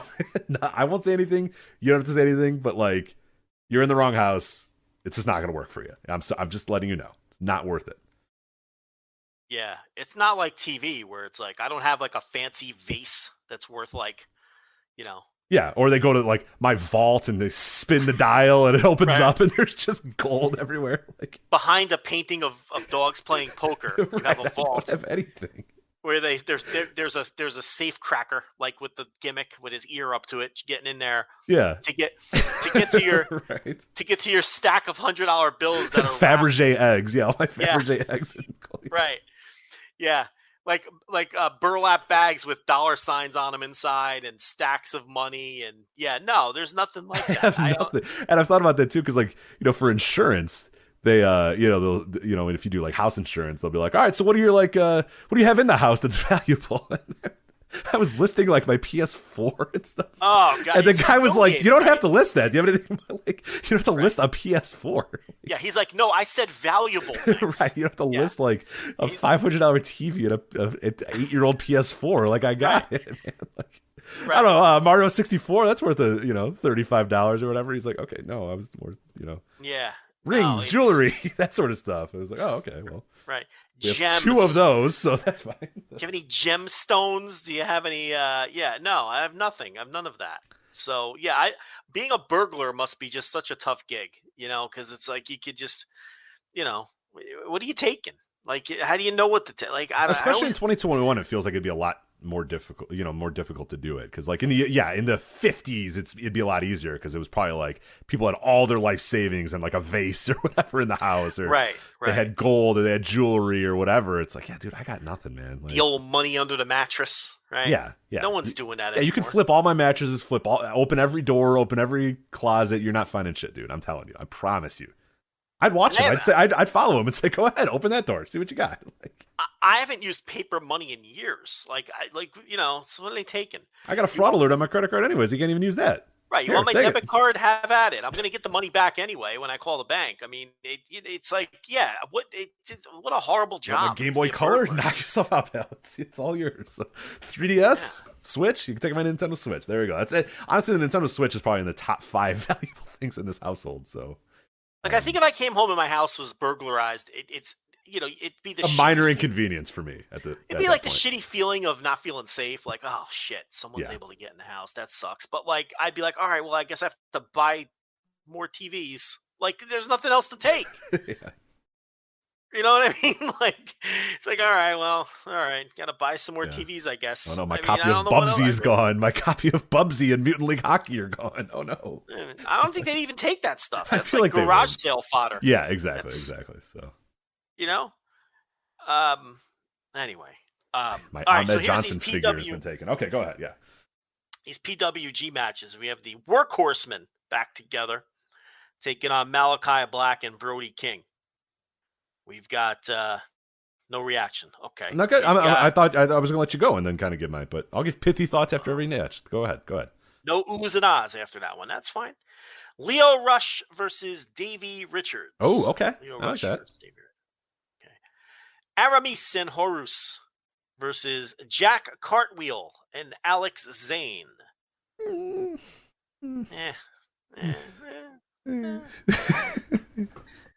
Jack Cartwheel seems to be the guy they're getting behind. Yeah, that's fine. I think he's a guy I don't really quite get, but anyway. Yeah. Demonic Flamita versus Dragon Lee. Okay. Tony Deppen versus Lee Moriarty. That's a good match. That's a solid one. Yeah. Making his PWG debut. Uh-oh. Daniel Garcia against Jonathan Gresham. Oh, that's a good match. That's a good match. That is a good match I'll never watch. That looks tremendous. And then for the PWG World Title, Bandito defends against Alex Shelley. Okay. Yeah, that's pretty solid. Yeah. I wish PWG was as accessible and as visible as Game Changer Wrestling. That's what I wish, because I'd be all in on this shit every time. But by the time these Blu-rays come around, I just can't. I just don't care anymore. Yeah, I get it. Well, while we're talking indies, I have a few little indie topics. Quick, do you want to do an impromptu? Yeah, we won't have to. It's not a full bounce, but a semi bounce. No bounce. Because there's some fun stuff coming up as well. So did you see this West Coast Pro Wrestling show that's coming up? Oh, dude, run that card down. Yeah, this is going to stream on IWTV, by the way. So this is accessible. You can watch this. Is accessible. I've been watching this promotion. This is like the best kept secret in indie wrestling. Yeah, so let's unsecret it right now and let people know about this. So this is November 12th, so you got a little while to catch up on West Coast Pro if you'd like to. But all their stuff's on IWTV, correct? Yes. Okay, so all of it's on IWTV. So this is West Coast versus the World, Friday, November 12th, again, streaming on IWTV. If you're in the San Francisco area, they'll be at the State Room in South San Francisco. Bell time, 7 p.m. for this. Your presumed main event here, Jeff Cobb versus Chris Dickinson. Are you fucking kidding? That rules so much. Yeah. It's going to be awesome, yeah. Our boy Vinny Massaro versus Tomohiro Ishii. Okay, so Vinny Massaro, if people don't know, he's doing like this grumpy veteran, not even grumpy, kind of like an arrogant veteran heel kind of thing. Mm-hmm. And he's been wrestling a lot of younger wrestlers, and the whole idea is it's kind of like, all right, I've been doing this for as long as you've been alive, and my generation has passed me by, and now there's all these new kids, and I'm gonna show you a thing or two. Like he faced Yuya Uemura on the last show, okay, and that kind of fit the gimmick to perfection. But it's and all he's really doing is he's getting in there and wrestling. Yeah. But that comes across so different in today's environment. You know what I mean? Like he's wiping the mat with Uemura in this match, and with this smirk on his face. And yeah, it's a cool story because what works out pretty well. Of what I've seen is like a lot of people. The idea is like, oh, it's Vinny Massaro. He's kind of a oh, he's a gimmick and all that sort of stuff. And he's like, no. I'm a wrestler, dude. I've been wrestling for a lot of years. I know what the hell I'm doing in this ring, and I'm gonna whoop your ass. Like I'm gonna outwork you. Christian style. I'm just outworking these guys right now. You're young.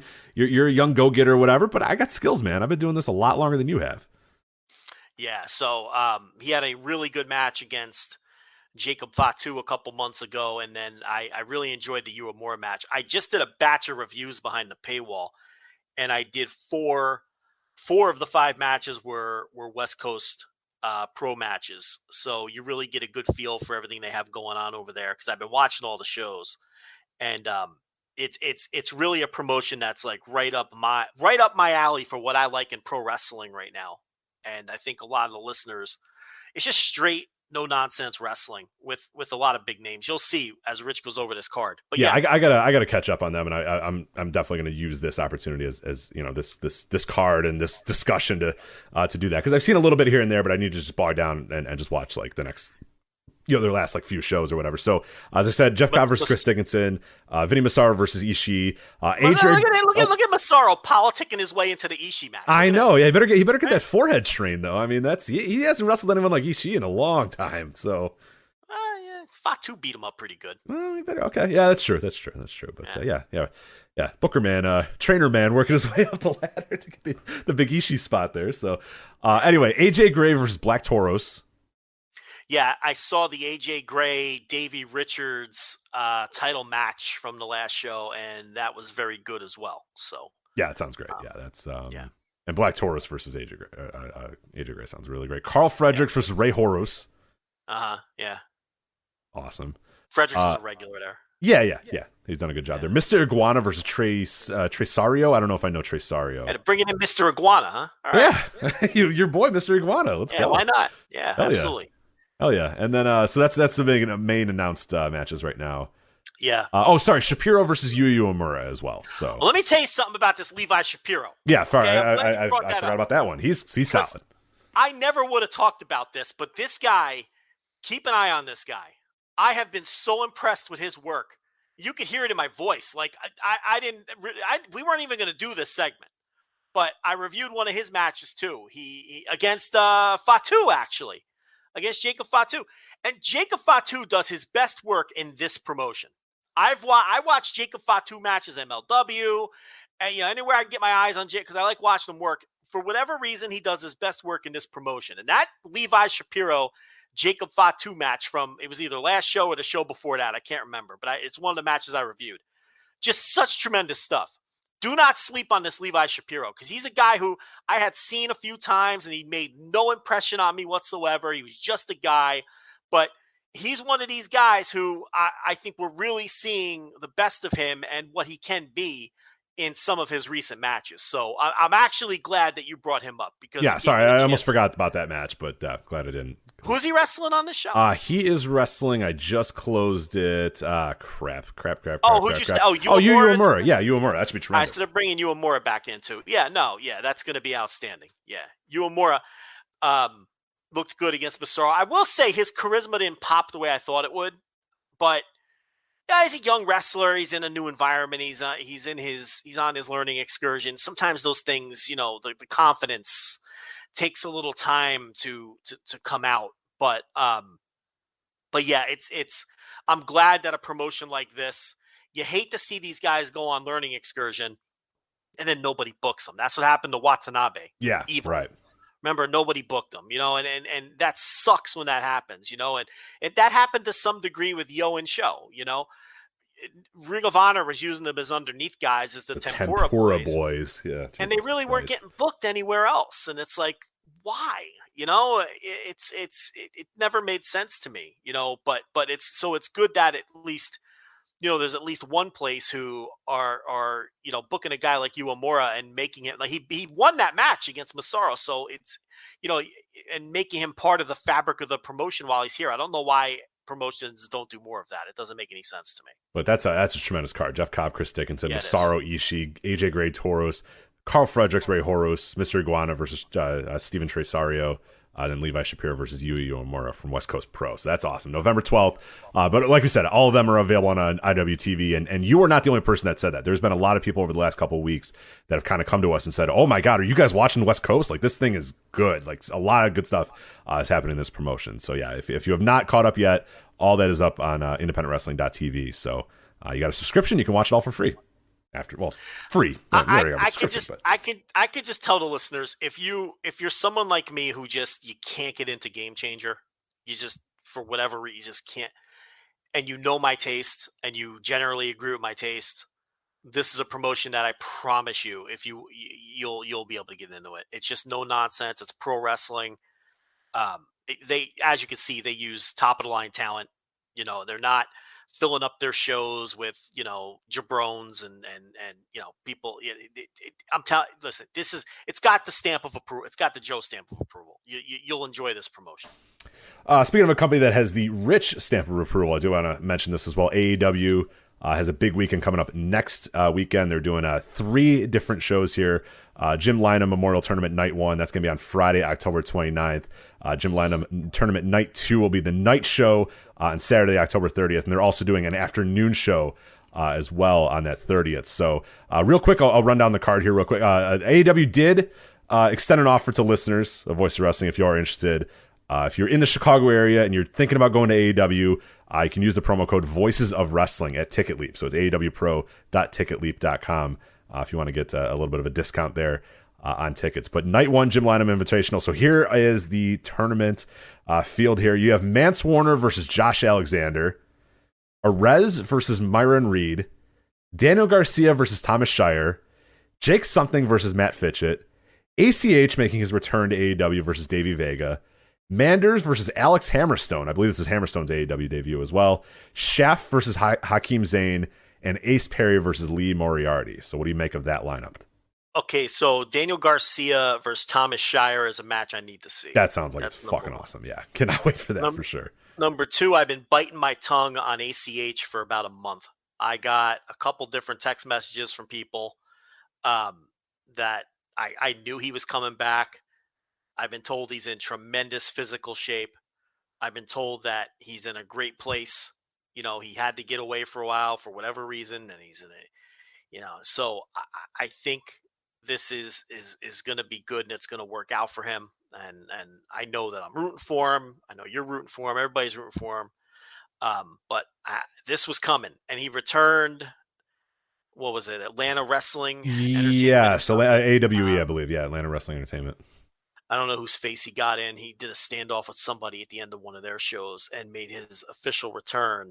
But, I had been told by mutual friends that this was coming and that he was going to be back. And it was a little sooner than I was expecting. But here we go. ACH is back. And I think the scene could use him. And I think he's just way too talented to have given up.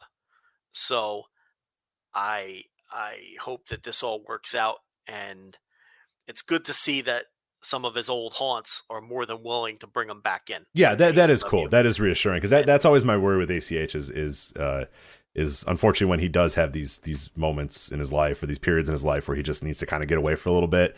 Sometimes companies get burnt and they book him and then he doesn't show up, or he ends up canceling or whatever. And I'm always like, man, because he's so good but the good thing is all these companies seem to completely understand.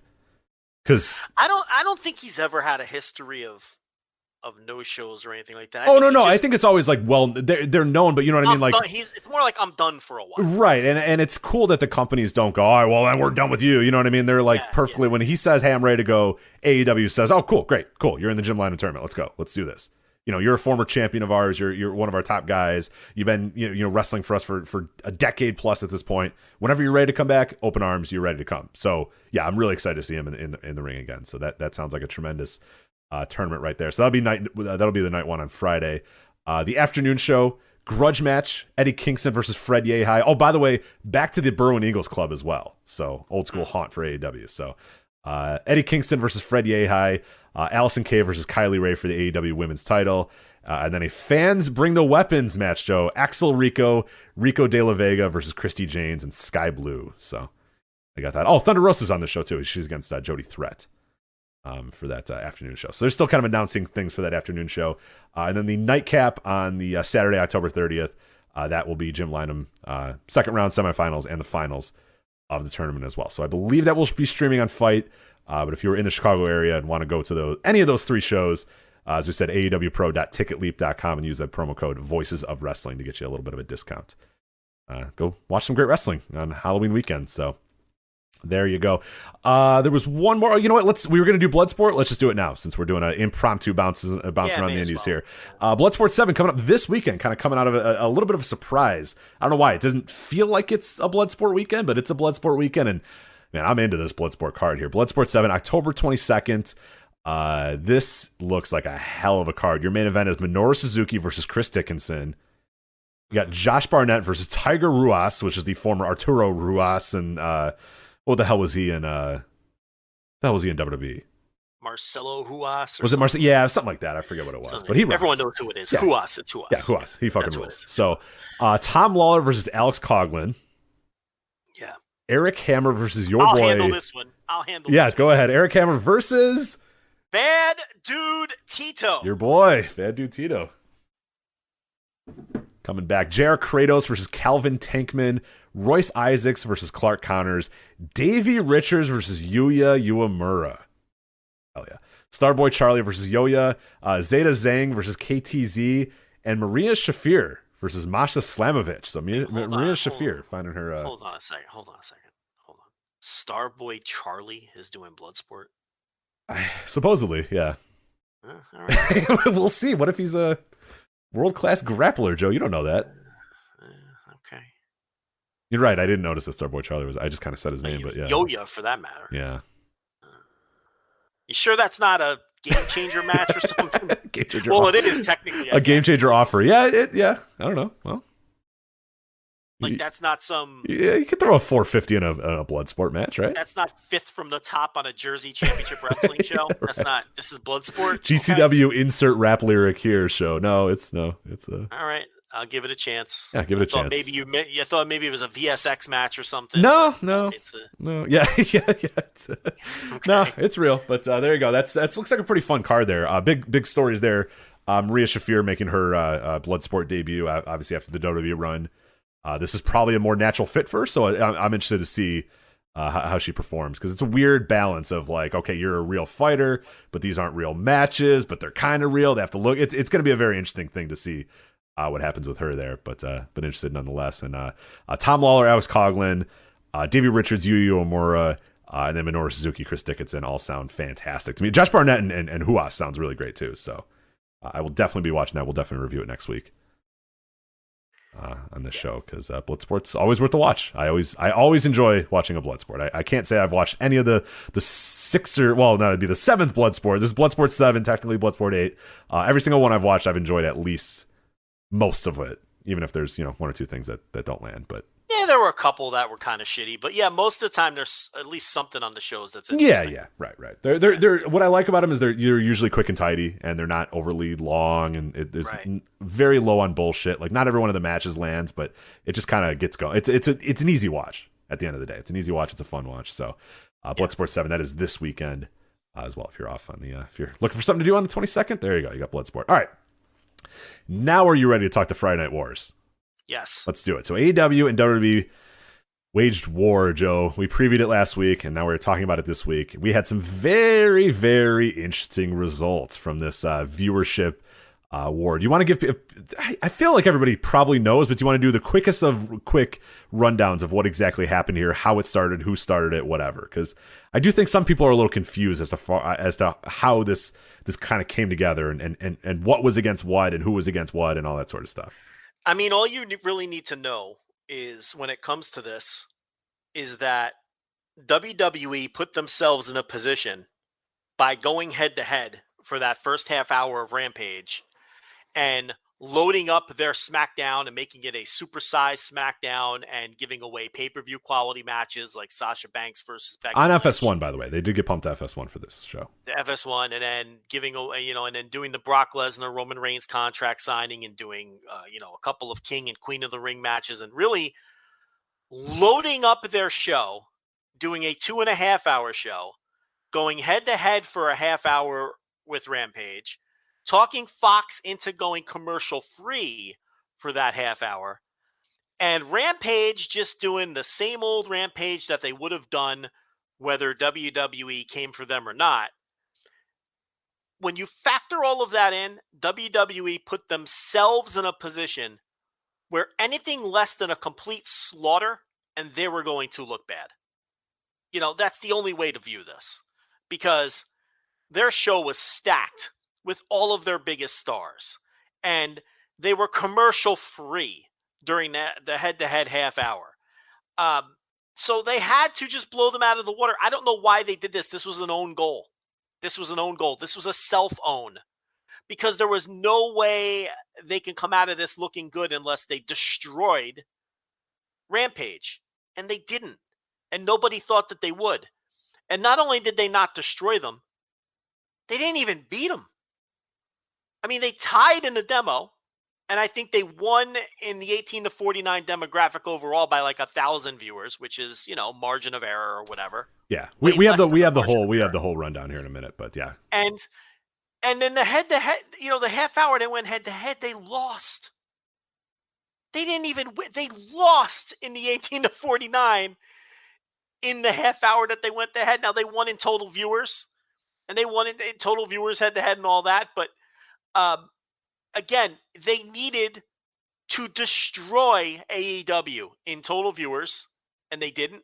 They needed to destroy them in every single demographic, and they didn't. In fact, they lost on all of the downcard demographics. The only reason they won was because of the over 50s like usual. The only reason they won in total viewers. This is just so embarrassing. It's a humiliation.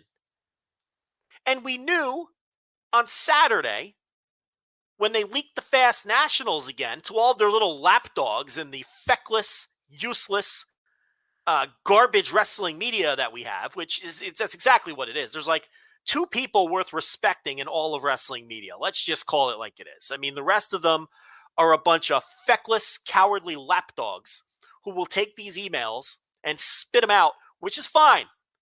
If WWE sends us an email with the Fast Nationals, I'm going to report that shit too, but I'm also going to give you the context. I'm also going to say, they didn't give us the demo number though. I wonder why that might be. But none of these morons do that. Okay? And, now they got Darren Rovell in the act. Darren Rovell knows as much about wrestling. Okay? He knows nothing. Darren Rovell knows nothing about wrestling. So they're even getting mainstream sports media people into the act. Which, of course, for full disclosure, take one guess of who Darren Rovell's ex-agent was. Yeah, well, who was everybody's agent? just try to guess, and maybe you'll get to potentially where this may have came into play here. But yeah, so you got Darren Rovell dutifully reporting these Fast Nationals and calling it a big win for WWE. That's probably the title of the email he got. Yeah, big win. Yeah, right. Yeah. So he just spits it out there. He doesn't know what he's talking about. And the bottom line here is there is no spin. There is no way to spin this. As soon as we saw that the demos weren't leaked for the first time in 3 weeks, everybody knew what was coming on Monday. Okay? And what was coming was WWE did not do well in the demos. because those demos were conspicuous by their absence. Yeah, from anybody with a from brain, the anybody leaks. that's followed this, anybody that's followed us, anybody that's listened to us knew that, yeah, when those demos didn't come out, it was like, oh, strap in. It's going to be And news. It's Monday's not gonna going to be crazy. good. When they're going, hey, overall viewership. Hey, what are the demos? Overall viewership. Who cares? We don't have this Right. week and this week only. We don't have that information. For Right. you. And these news sites, they don't, like, how can they not note that when they write their stories and they tweet the shit out? Well, how are you not TK made noting sure that all of them knew that on Monday when he was channeling his inner message boarder there, because he was on one as well that he day. should have. But it's like they left the demo out, just like they, the week CM Punk debuted, you didn't see Fast Nationals leaking either. The 2 weeks that Rampage was number 1 on cable, you didn't see Fast Nationals leaking either. There's a trend here. Okay? And I broke that story that it was WWE leaking those Fast Nationals. And of course, there's knuckleheads out there who will still deny it, despite the fact that you don't need me citing multiple sources to figure this out. You just have to have half a fucking brain in your skull to figure this out. You don't need me to tell you that various people in the industry have confirmed to me that it's WWE leaking these numbers. Which is, by the way, for the record, evidence. kudos to WWE. It's a great bit of business, what they're doing. Well, yeah, they're trying to control the narrative. It's fantastic, which you should do. That's what good. they do. So, and then, there was only one outcome that would have been positive for them, and that was kicking ass, and they didn't. How did that half-hour head-to-head lose? That's humiliating. It's embarrassing. And it's Becky and Sasha Banks is arguably their best television draw. Lost head-to-head. Roman Reigns, Brock Lesnar, lose head-to-head in that demo. Barely win in total viewers. And it's like, all they had to do was mind their own business. Yeah, they picked this fight, and this is such a self-own, and here's what it's telling people inside. Listen, you can control the narrative when it comes to wrestling fans and people who don't know any better and all that. But now, what do people in the television industry know? Here's what they know. They know that on an even playing field, if SmackDown were on cable, just like Rampage, and those two shows aired at the same time, because here's something I haven't even brought up yet. Rampage was on outside of primetime and still tied SmackDown in the 18 to 49 demographic, despite the fact that 2 of SmackDown's hours aired in primetime. Okay? So there's another factor. But what people inside television now know to be true is that if these two shows were going head-to-head at the same time, Rampage would beat it. right. Essentially, what WWE just did this week was make Tony Khan a shit ton of money, make AEW a shit ton of money. This is the true day of reckoning. Because when they come to the table, they could say, yeah, no, I know you guys pay, $250 million a year for these guys, but look what we did head to head with them, and we cost a little less than $250 million, but offer the same product and the same and better in the demos and that sort of stuff. That's what they did. Is they got to the table there, they went for the challenge, they lost, and all that they did after all this. If you don't, this is in a Chris Harrington and Tony Khan and all the people at AEW. This is in a notebook. It's in a dossier, Joe. It's in a briefcase. It's in something. They just gave them a slide on their fucking presentation to the networks. Handed them a slide to help them make a shit ton of money the next time they're negotiating their TV deal. And potentially lost WWE a lot of money when they're negotiating their TV deal, and those guys in that network can say, well, wait a minute.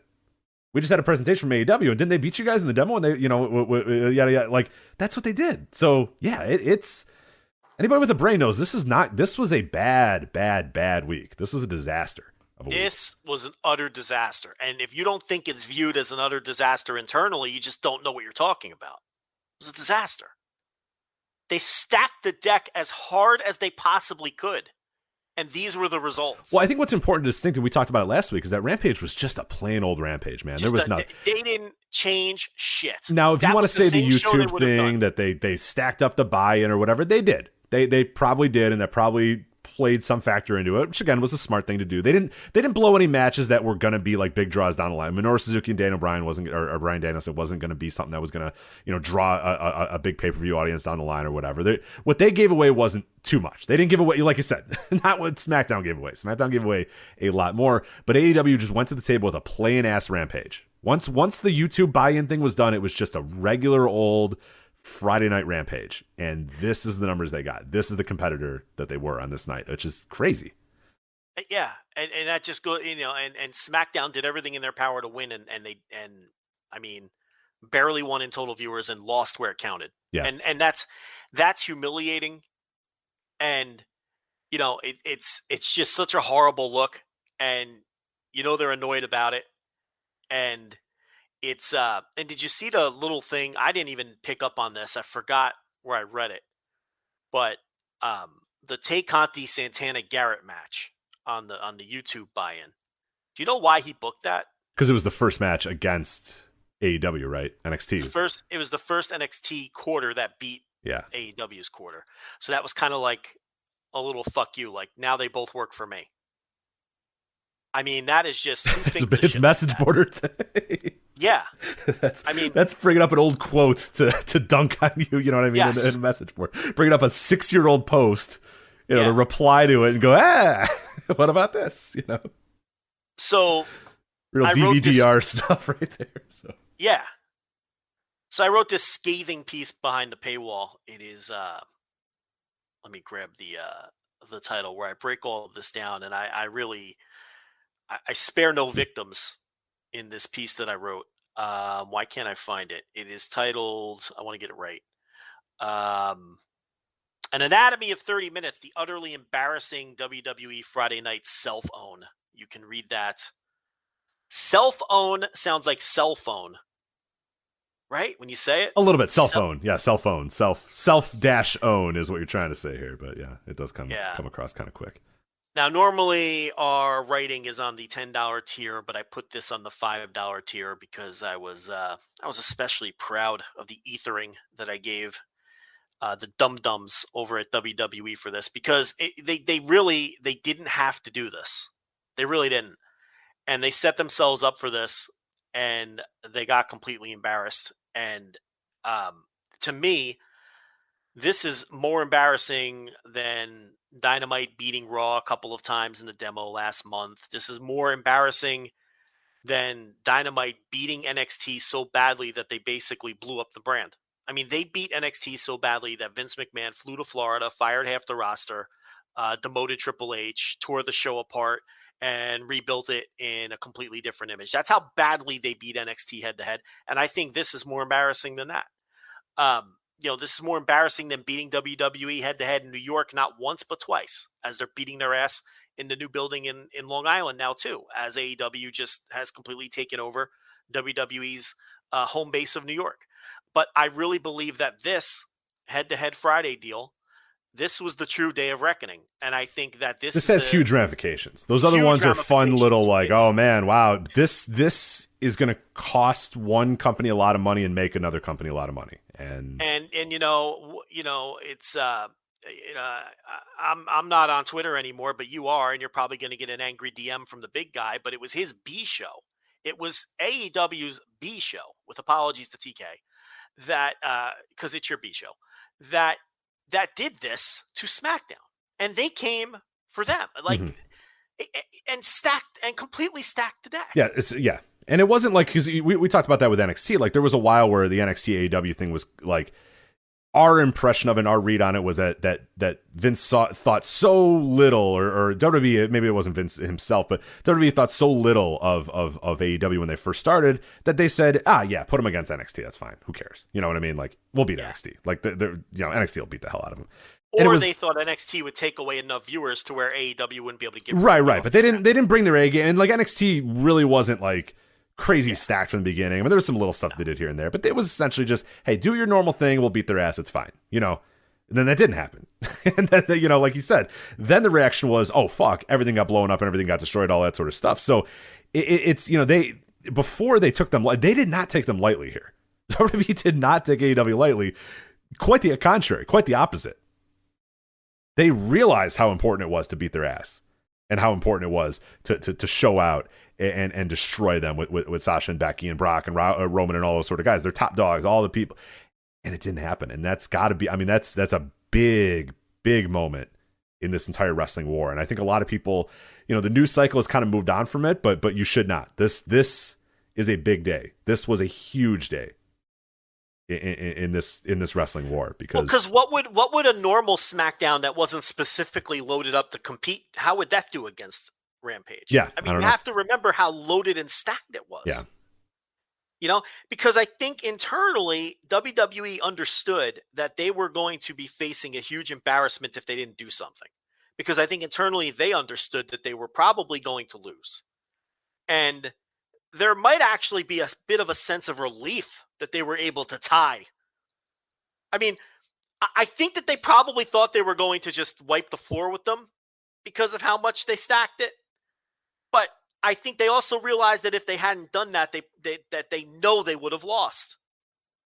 I think they know it. And I think they understand now that there is a serious fight here for being the market leader, at least in terms of the consumer metrics. Right, and that's good. That's good for all of us. It's good for all wrestling fans. Well, yeah, look, you just got the stacked SmackDown. Right, that's what I mean. Like, so anybody, that's what we've been saying. Because it's funny because you get in these little wars and these little piffy like, oh, WWE versus AEW, and it's like ultimately like this is really good for everybody. It should. Anytime this has happened, WWE usually gets really, really good. I don't know if that's going to happen this time. I have no clue. I have no idea. But you should be very happy because it's got them aware of it. It's got them noticing it.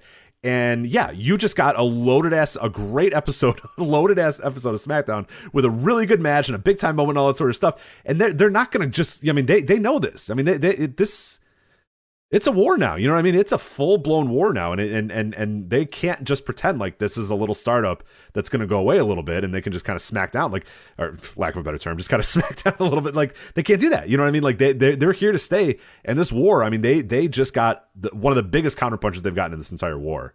And it's crazy, man. Well, they keep tripping over their own dick. Like they counter programmed Dynamite. Yeah. And they got fucking destroyed. They booked MSG after AEW booked Arthur Ashe, and they got destroyed. They counter-programmed the first half hour of this Rampage, and they got beat.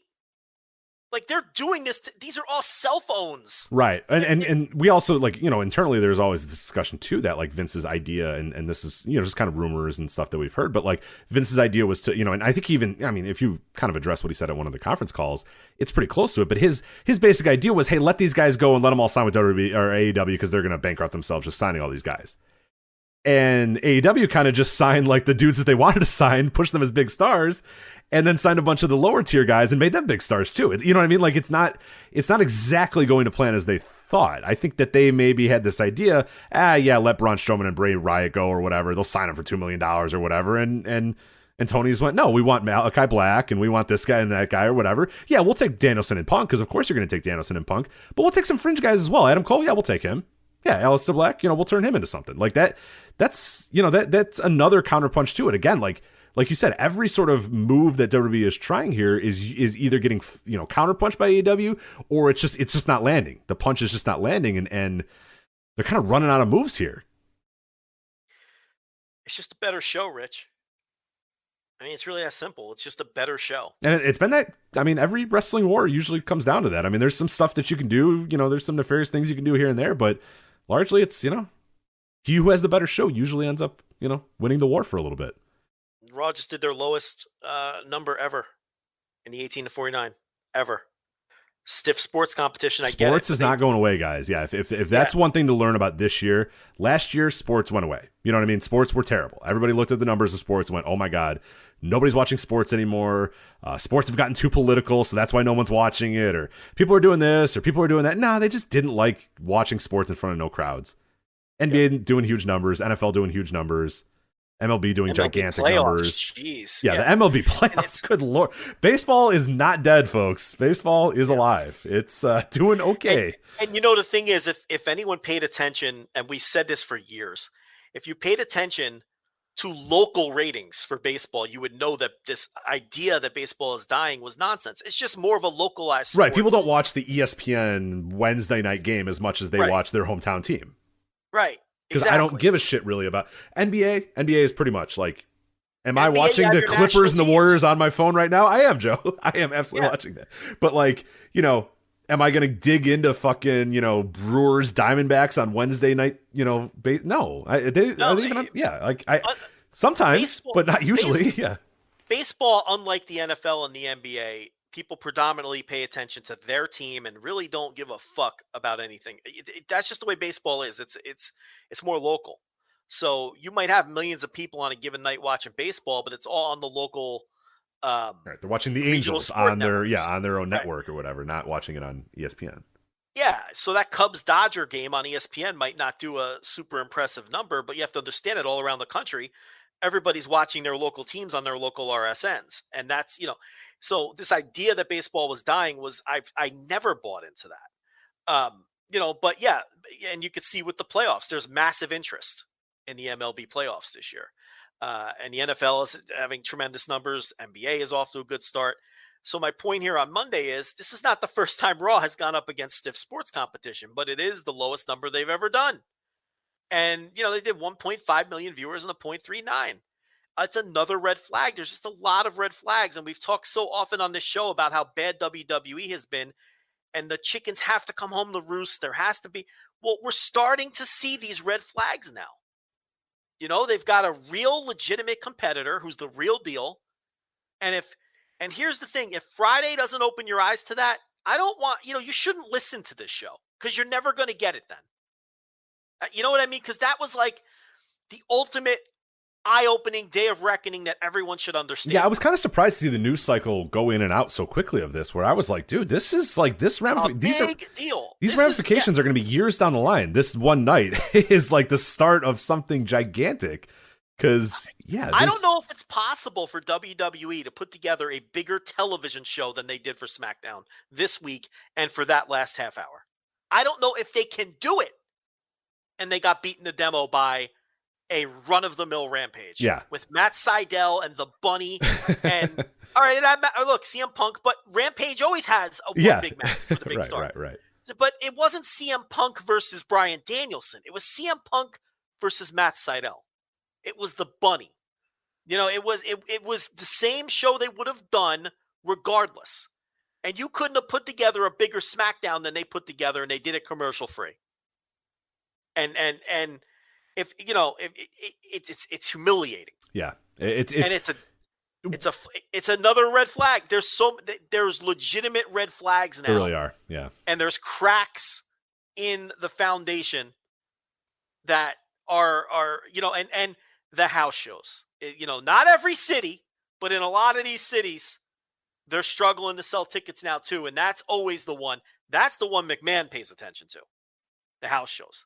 His theory has always been the house shows tell you whether what you're doing or not is working. Not necessarily the people in the buildings, because they're there and they're excited and they bought their ticket, and you can't always go by that. But how many people are there? Mm-hmm. That's the key. And, you know, they're you know, AEW is wiping the floor with them in a lot of these big cities. And that's another red flag. It's just a better show. WWE is putting out lousy shows. Yeah, and you can trust AEW on a weekly basis more, and we're seeing that in the audience. We're seeing that in what people are watching, and it's not unlike what WCW is doing. I mean, when eventually people just kind of said, "Look, I trust every single week that WCW is going to give me something that I'm going to like." This late 96, 97, people just trusted that, hey, on a weekly-to-week basis, WCW is giving me a decent show, so I'm going to watch them. And that's what AEW is doing. People the card doesn't matter. And that when you can do that, when you can just say, hey, look, here's what we're going to present on this show. But it's and people are not, I don't think people are watching AEW for Matt Sydal versus CM Punk. Like you said, people are just watching because it's AEW. And every single week they watch AEW and they trust enough that AEW is going to give them a good show. And that when you can get into that position, that's when you're doing it. And WWE has not been in that position for a very, very long time. They have for a long portion of this show have relied on this is the big match. This is the big comeback. This is the big moment. This is what we're doing. It's Raw. It's Retro Raw. It's Raw 25. It's a draft. It's the season premiere of Raw. It's the season. They've done all those little things. Hey, Hulk Hogan's coming back. Hey, Goldberg's coming back. Hey, this guy's coming back. Hey, Brock's coming. Like, they've always done these little patchwork, piecemeal things or whatever, and they've worked. They did work. They used to work very, very well. They're not working anymore. People are done with that. People understand what the score is, and that's a big deal. Because they're not making stars for the last 10 years is biting them in the ass. And they're going to have to get really, really aggressive about pushing your Big E's and about pushing your Xaviers and about pushing your Biancas. And they're going to have to start really getting after those people, because that's the way you're going to attract new. The lifeblood of the industry has always been new, unfamiliar, young stars. And young is always, sometimes, can be relative or whatever. I mean, it depends. Young in the minds of the viewer. They haven't been, Stone Cold Steve Austin wasn't really, the youngest person in the world, but like, he hadn't been pushed that level. You know what I mean? Like, he hadn't been a star. But that's the stuff that always does it. So, you can go back to the Brock Lesnar well all these times you want. Like, eventually you're just gonna have to bite the bullet and make those new stars. And they haven't done those over the last 10 years, and it's starting to affect them. The Roman train blew through every man on the roster. And now you're left with nothing. So now it's like, all right. And now you're left with a guy who loses head-to-head with the Bunny in a quarter hour. Mm-hmm. And I know that's been memed to death, and that's not what I'm doing here. But you're left with a guy in Roman Reigns who objectively lost. Yeah, and that's the single guy you've pushed over the last 10 years. Harder than anyone. He objectively lost to a throwaway segment, to no disrespect to Cherry Bomb, okay? To the Bunny, and he's a guy who had to be bailed out as the headliner of MSG because he could not sell 7,000 tickets, and they had to call in John Cena, a real star, to bail him out, to lie up to 14,000 tickets, because they didn't sell 14. They sold 13 or 12. They lied up to 14,000 tickets and needed John Cena to come in to bail Roman Reigns out in MSG because he couldn't even get them to 7,000 sold.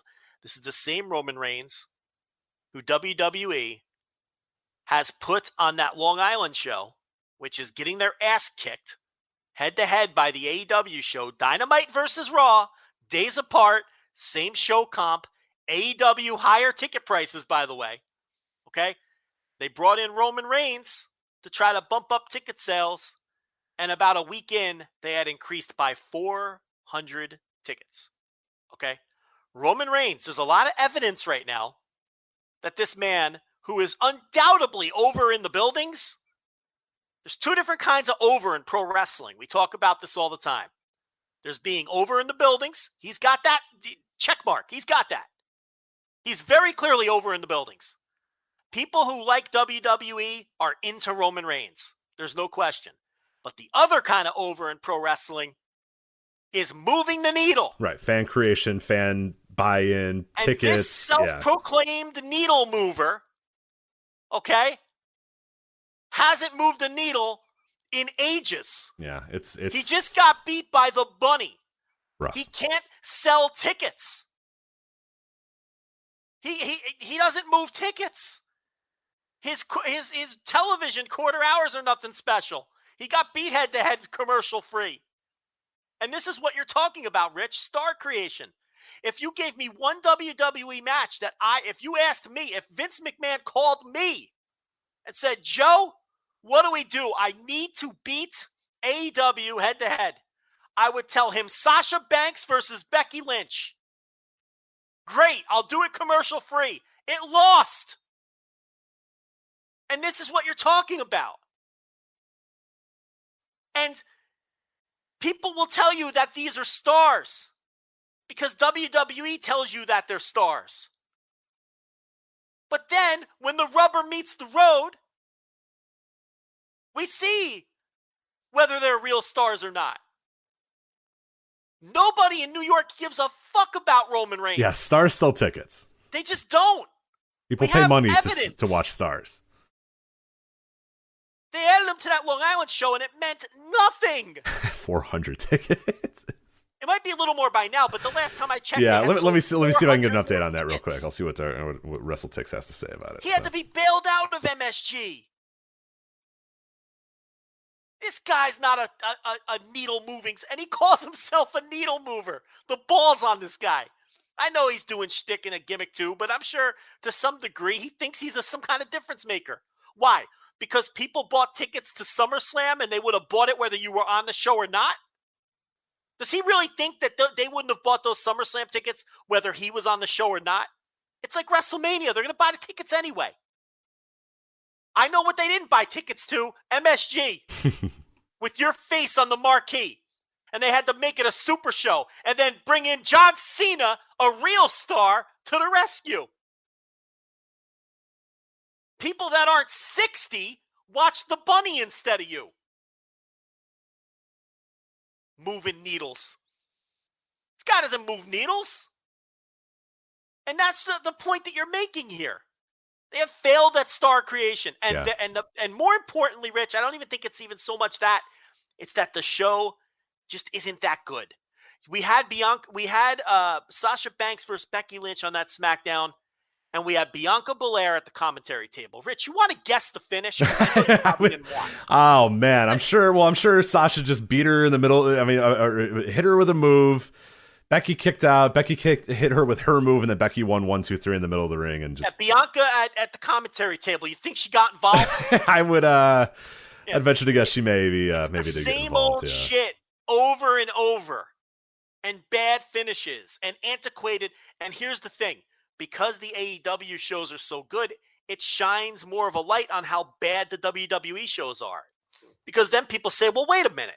There's competition. Yeah, you can look at it 1-to-1. Yeah, they give us winners and losers, and they don't give us rematches every week, and it feels different and it moves fast, and we don't have unfunny comedy every backstage segments, and the commentators don't treat us like we're idiots, and we don't have endless recap packages. This is different.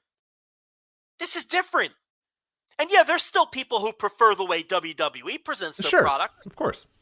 Okay, but it shines a light on kind of the, if you want to call it the unbiased viewer, or just some guy who likes to watch wrestling sitting home at night, flipping around. There's a palpable difference between the two. And one show's good and one isn't. And one is growing and the other is not. So I really think that's what it comes down to more than anything. One show's good and one isn't. And one is starting to feel more and more antiquated, and it's ironic because they think they're the forward-thinking ones. They think that their presentation, is above. Well, we have, our great production value. We have holograms. We have holograms when guys come out. There's a giant Roman Reigns CGI. So yeah, we know what we're doing. Yeah, giant lips and fucking birds flying out of Matt Riddle's feet and all of this shit, and it's like. They think that, but what they don't realize is their presentation and their production and their overproduced shit. Like, it's starting to look antiquated and bad next to this other thing, and that's what I think they're going to have to catch up with and make changes. And I'm just not confident that they're going to make. I think they just think that this is the right course, and. I think we're in for more of these all-time record low number. I mean, how many times have we heard all-time record low for Raw over the last 2 years at various, and we just heard it again this week. Yeah. And I think it's because the show fucking stinks. Right. And yeah, like we said, sports is not going away. I mean, there's going to be some big time Monday Night Football's coming up. NBA is going to go Monday is always going to be a day. It's just, yeah, we no sports excuses anymore for any of these shows. Like, did you know Arthur Ashe was the biggest wrestling crowd in New York in like 27 years or something like that? How is that not?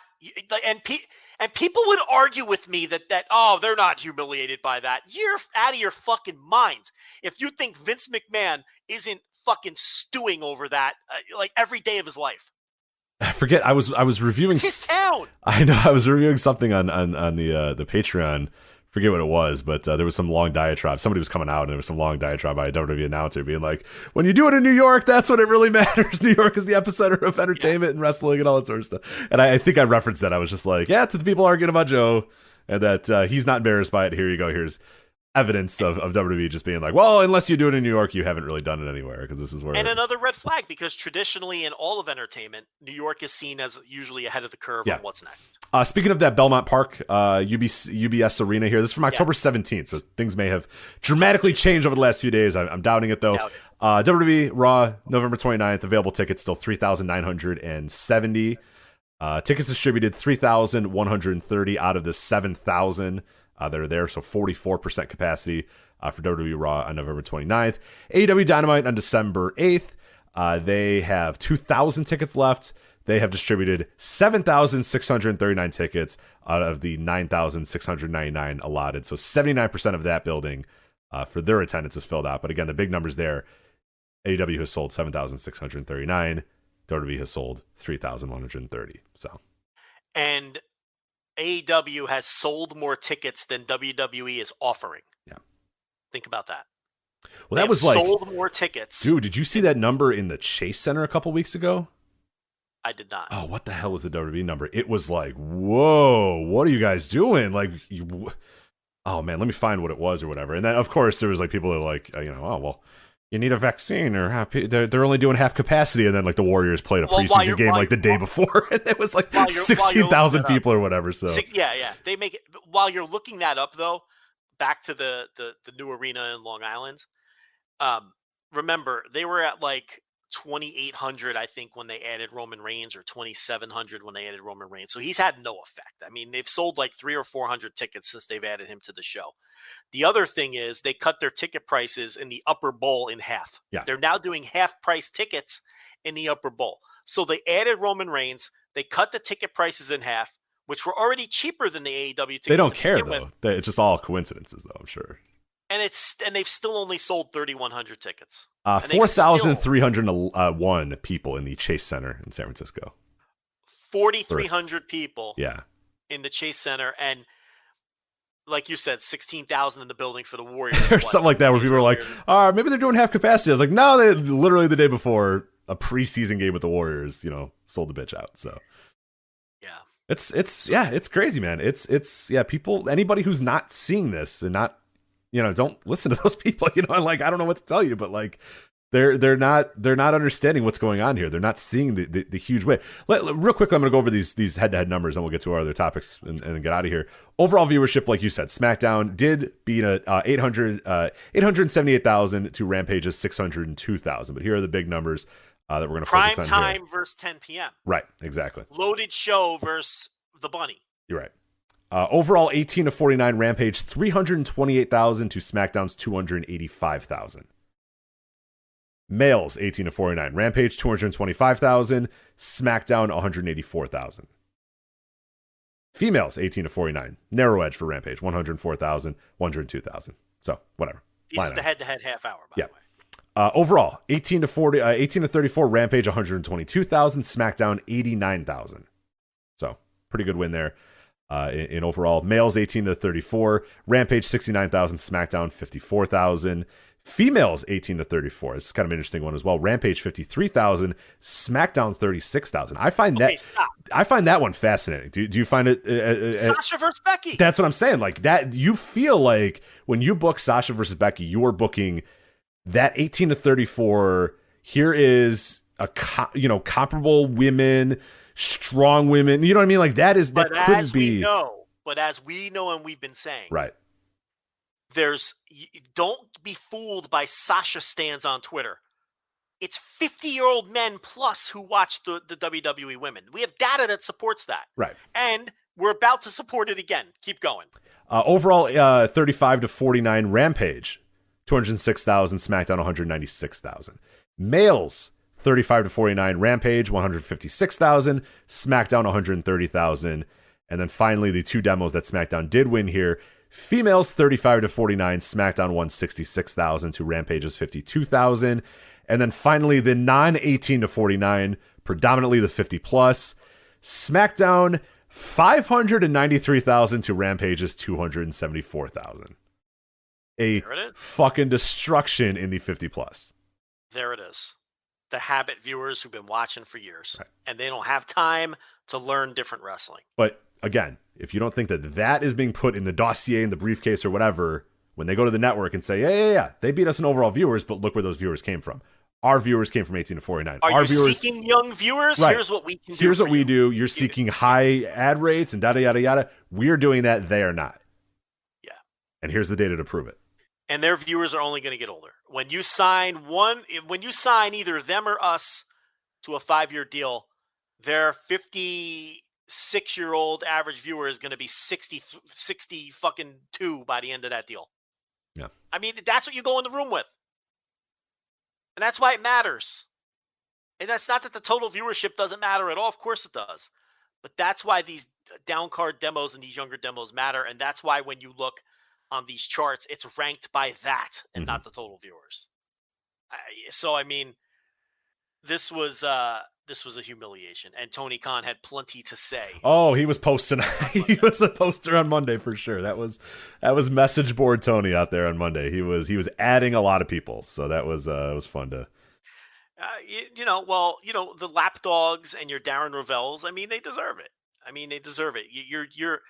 You're willingly doing someone else's PR. I mean, and there's a way to report stuff that gets fed to you without just looking like you're doing someone else's PR. Yeah, and that has always been a problem in wrestling media, unfortunately. And like you and I both follow sports media, and there's because it's not a real media. It's wrestling media is not a real media. It's we know what it is. Rich, I read an article yesterday by Mr. Tito. Mr. Tito wrote an article for one of the fucking news sites. I think it was No DQ, which still exists for some reason. Okay? Mr. Tito. Is this 1997? Mr. Tito's writing articles talking about how the war is over and Tony Khan blew it because he talked shit on Twitter. This is what the wrestling media is. It's people giving an outlet to Mr. Tito in 2021. Okay? It's a bunch of guys like that who were around for the Monday Night War and they can't let go of it. All these guys in their mid to late 40s, they're pushing 50. Their idealistic vision of pro wrestling happened 25 years ago. They can't let go. They can't let go of total viewership being the be-all, end-all because they haven't evolved with time. They have this fixation. Vince McMahon is a demigod to them, okay, because that's the wrestling they grew up with. It's a lot the same with these Northeastern guys that I like to talk about. I have this whole group of people from the Northeast that are in the wrestling business. Some of them are pro wrestlers. I'm not going to name names. They get together for WWE pay-per-views to this day. None of them watch AEW. Why? It's indie shit. It's indie shit to them because they just bow at the altar. They grew up with Vince McMahon and he's a demigod to them. And it's the same with a lot of these guys in the wrestling media. And that's why they frame their coverage in the best light possible. They don't like that WWE is being challenged because that's their childhood being challenged. That's what they grew up with being challenged. Okay? And there's a part of them that's sympathetic to WWE because they grew up with it. Yeah. And we're a part of it. And, it's like we're probably guilty, too, for it sucking as bad as it does. Oh, yeah. We definitely suck. We absolutely – no, there's no doubt. Did you listen to the first hour of this show? We suck a lot. I've never called myself a journalist or considered myself a journalist. You've never used that term to describe yourself. No. I just give opinions, man. I don't even remember what we're talking about. We were talking about WWE versus Rich, Mr. Tito? Mr. Rich. Tito. I don't even know if I know who Mr. Tito is. He's back from the Scott Keith fucking. Oh, yeah. Oh, okay. All right. Same dude. All right. Christopher Van Winkle. What was that guy's name? You talking about CRV? CRV? Yeah, Christopher Robin Zimmerman and or CRZ. CRZ. That's right. Yeah. CRZ. Well, that's where Mr. Tito. Mr. Tito is writing about wrestling in 2021. Well, I still care what Raja. Giving someone like that an outlet. I still care what Raja has to say about stuff. So we'll see. Okay, why are we doing this? This is what wrestling media is. So maybe Tony Khan shouldn't talk shit. Maybe he shouldn't waste time with them because they're all a bunch of mouth-breathing idiots. I mean, why respond to people that don't know what they're talking about?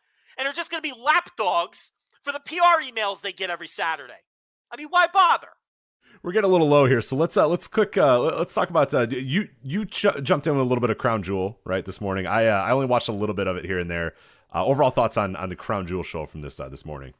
Rich is uncomfortable now. Well, we got 20 minutes left. I want to get to Impact. I don't have any strong thoughts on Mr. Tito as much as you do. We were going to do this Tony Khan, Eric Bischoff thing. And I don't want to give. Yeah, Let me say quickly about that. You nailed it when you called Eric Bischoff, okay, an all-time fraud. That's exactly what he is. I don't know what Bischoff's doing out there, okay, calling out Tony Khan for talking shit. And Tony Khan let him have it on Busted Open. And every point that Tony Khan made was correct. Here's what Bischoff is doing. He must need some downloads for that shit podcast that he does where he can't remember anything. When it's bad, he can't remember anything. When it's something good, all of a sudden he remembers, but then he gets all the facts wrong anyway. And he must be running out of weeks to talk about. Okay? What's the name of that? 83 weeks? 83 weeks okay? is the name of that. He must be on like week 78 or 79, and he must be running out of material. Because he's clearly just trying to drum up, because it's the same people that listen to his show that I just talked about. It's these older, aging wrestling fans who liked it the way it used to be because it's a comfort listen for them. It's a comfort listen because they don't like modern wrestling. And Eric is playing to that crowd because he knows they don't like AEW. Okay? He's doing the Cornette grift now. This is what he's doing. And of course, Tony Khan responded to him and made all valid points. But he really shouldn't waste his time with them because that's what Bischoff is doing. And if this is all some kind of work between the two of them, I think less of Tony for that because he is above that. This is beneath him to do this sort of thing with Eric Bischoff. And I don't think that's the case, but there's some people who do. Eric Bischoff had a chance at modern wrestling and they fired him from SmackDown. He didn't even last 6 months. So he can't say a word to Tony Khan, okay? Who actually understands modern wrestling and is doing a show that's growing. Eric Bischoff didn't last 6 months with SmackDown. And he was hired as a gimmick to begin with, and he couldn't even last 6 months because he's lost and he doesn't know what he's doing. And he had 18 months of success in a 35-year career. So I can't take Eric Bischoff seriously. Give me a break. He's doing a gimmick. And unfortunately, there's money in that. You know a spot, but not just a spot, the spot. Actually, with the all-new Nissan Frontier, you know a bunch of them. But the key to these great spots? Being able to reach them in the first place. Your spot is out there. Find your Frontier in the all-new 2022 Nissan Frontier. With standard 310 horsepower, advanced tech, and 281-pound-foot of torque. What do we got left here? Crown Jewel, if you want to get into it real quick. I don't have any super strong thoughts about Crown Jewel. I watched little matches here and there. I wasn't able to watch all of it today, but quick pithy thoughts on Crown Jewel so we can get to Bound for Glory here before we get out.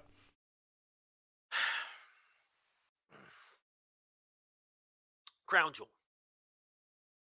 Fired up, Rich. Yeah, I know you are. Yeah, so we'll have to get you down here. We got 15 minutes to get out of here. So yeah, what do you got? This was the best Saudi show they've done. I thought that on all of the other Saudi shows, the crew basically bails it in, and you could tell they don't want to be there. Yeah. And they want to get the fuck out of Dodge as fast as they can. I thought everybody worked hard on this show. Everything that I saw was good. I was kind of surprised. I jumped in little parts here and there. We'll talk about a few of the matches, but yeah, I thought all the work that I saw was really, really good. Yeah. This was nothing like the other Saudi shows, which were all some of the worst shows you'll ever see. I mean, they were just horrendously awful shows. This was not that. Everybody worked hard. I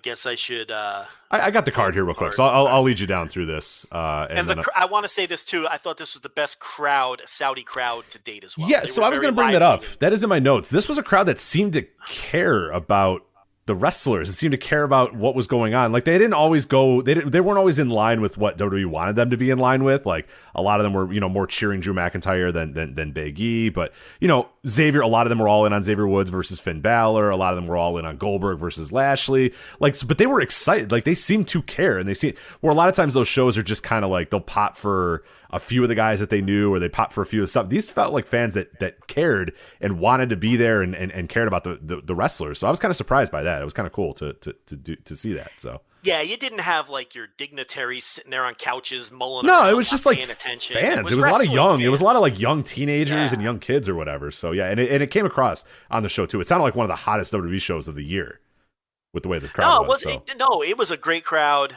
The best Saudi crowd, and maybe the wrestlers fed off of that too, because I thought everybody works hard, especially considering the level of work we usually get on these shows. So So I did not see this, but real quickly, Edge, Seth Rollins, Hell in a Cell. I've heard good things so far. Yeah, okay, so I will check that one out. I've heard nothing but good things about it.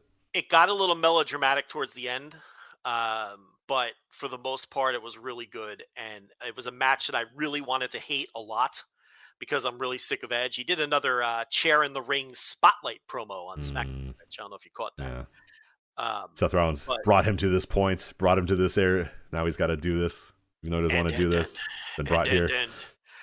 And Seth, I am going to destroy your soul. And his face shakes, and he's just such a cornball, and I can't take it's tough, yeah. And but I really wanted to hate the match, but I couldn't. It was really good. A little melodramatic at the end. But, but which is to be expected for sure. With those Edge wins clean, the fucking curb stomp into the chair, and then the way the announcers were talking is the feud is going to be over. All right, so then we'll move on here. Mansoor versus Mustafa Ali. I did not see this one either. Mansoor gets the big win in his home country, so good for him. Mansoor with the dub. We all saw that coming. Yeah, so, that was. Yeah, it was a second hour Raw match. It was fine. I was led to believe some random person came down and beat up Ali. Okay, I should have put it in my notes. It was like some karate guy or something, right? What the hell's going on here? Yeah, Saudi Arabian Olympian. Okay. Karate. Okay. All right. So he was like a national hero, and when he took off the gimmick, the mask or whatever, the crowd went crazy. Oh, okay, so everybody knew who he was and stuff. So yeah, and then he gave a karate kick to fucking Ali and left him laying. So, okay, he's a karate guy. He's a karate guy. Yeah, well, as Michael Cole said, a karate player. Karate player. Yes. Yes. Incredible. Yeah. I don't know if he meddled or anything, but I know he was okay. They were saying all right. And it was funny because the announcers acted like we should have recognized him. That's what I mean. Like, I'm glad the fans there recognize it, but yeah, I don't know that. Like, I don't know my karate players, Joe. So I'm down on my. Unless it's Bruce Lee, I don't know any. I know one players. karate player. Okay? That's the karate player. I know Glacier and Bruce Lee are the only karate players that I know. So Steven Seagal and right. I don't know too many others. So, Arcade Bro, Randy Orton and Riddle defeated AJ Styles and Omos. Yeah, it is a Raw match. It was fine. Queen of the Ring tournament finals. The Queen's Crown. I'm sorry, the Queen's Crown tournament finals. Zelina Vega defeats Doudrop to become the Queen of the Ring. Queen's Crown. Win the Queen's Crown. I don't know. So Zelina Vega just stinks. I mean, Doudrop is fine. The gimmick is horrible, but she can wrestle a little. Zelina Vega is just not a good pro wrestler. So, it's the best you're going to get out of her. I also saw here this match went 5 minutes and 55 seconds. I think the total time for this entire Queen's Crown was under 30 minutes or something. I think it's pretty wild. But this is when I jumped into the show. Then I watched pretty much everything else after this. Goldberg defeated Bobby Lashley. No holds barred. Falls count anywhere. 11 minutes. This was kind of fun. I kind of enjoyed this match. No. Listen, we're probably going to get buried again, but I thought I liked Goldberg rules. Goldberg's great. I don't know. I don't care. Yeah, Goldberg and Brock rule, and I like when those guys are on these shows. So, I really think that this one was good though. I could see. No. This was a good match. I swear to God, this was a good match. I swear, it was good. Yeah. It was two big dudes, two big hosses, just doing big shit to each other. It fucking ruled. Yeah, this was great. They're telling us in the chat room that guy won the silver medal. Oh, there you go. Well, good for him. That's a big moment then. Good. Legitimate karate player. Right, an all-time great Saudi Arabian karate player. So good for him. Yeah. So yeah. But yeah, watch Goldberg Lashley. That match fucking rocked, man. You know what sucks about winning a silver medal in a combat sport? That means you lost your last fight in the Olympic. Like the bronze medalist wins his last fight, right? Because it's right. Yeah, you got to go to the podium with a busted lip or whatever, With an L, you coming off an L. Like the gold medal winner won, the bronze medal winner won. You lost. That's what sucks about being the silver medalist. Xavier Woods defeated Finn Balor to become the King of the Ring. I thought this match was really good. These guys worked their asses off in this match. Xavier in particular, I have not seen him work like this in a long, long time. And this, I don't exactly know why, but this seems to be very important for him to win this King of the Ring, and good for him. I mean, hey, it was the right call to make. I was so worried. WWE. We have watched WWE our entire lives, and I was so worried that with all the buildup to Xavier Woods being like, hey, I want to win King of the Ring, or this has been my life dream, or this is something I really care about. I thought with all that buildup, and all that intrigue and all that sort of stuff that they would just go, ha, ha, ha, ha. heat, and Finn Balor would beat him. But no, they just had Xavier Woods win, which was perfectly what it should have been. And it was a good moment and a cool moment. And he's a guy who I think will do some pretty fun stuff with his King of the Ring. So I'm perfectly fine with that result. I thought this match way over delivered what I thought it was going to be too. I thought they busted their ass in this match too. So yeah, I don't know if he's working, but he sure convinced people that it was important to him. Yeah, which is cool. Yeah, and that's what pro wrestling's all about. Yeah, everything should be important to every, no matter what title you're going for, no matter what. It was the thing that we always got mad about with Tetsuya Naito and the Intercontinental title all those many years ago, is that why do I care about the title if you don't care about the title? And Xavier Woods kept saying, hey, look, I care about this King of the Ring. And maybe it was a little dorky at first. You're like, who cares about the King of the Ring? But you were like, fuck, this guy really cares about the King of the Ring, and I hope he wins this match. Because, man, he wants to put that crown on. And then he beat Finn Balor, and he put the crown on. And it was like, oh, wrestling. Like, wrestling could be fun if you just do it, you know? Yeah. So that was cool. That was really good stuff here. Big E, Drew McIntyre, another match that I thought guys just worked their asses off during this match, too. This was really good here, Big E and Drew McIntyre. Just you didn't watch you watched the whole show. I thought you the last half of the show. I just didn't watch Zelina Vega and Doudrop or Mansoor versus Ali, but I watched everything else. Yeah.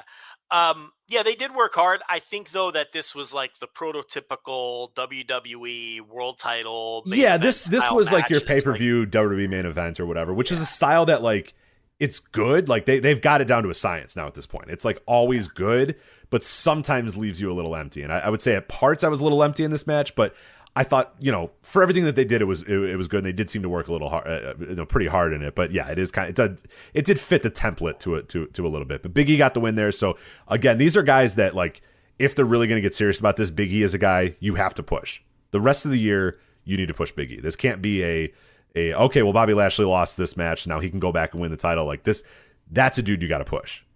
Xavier's a guy you got to push.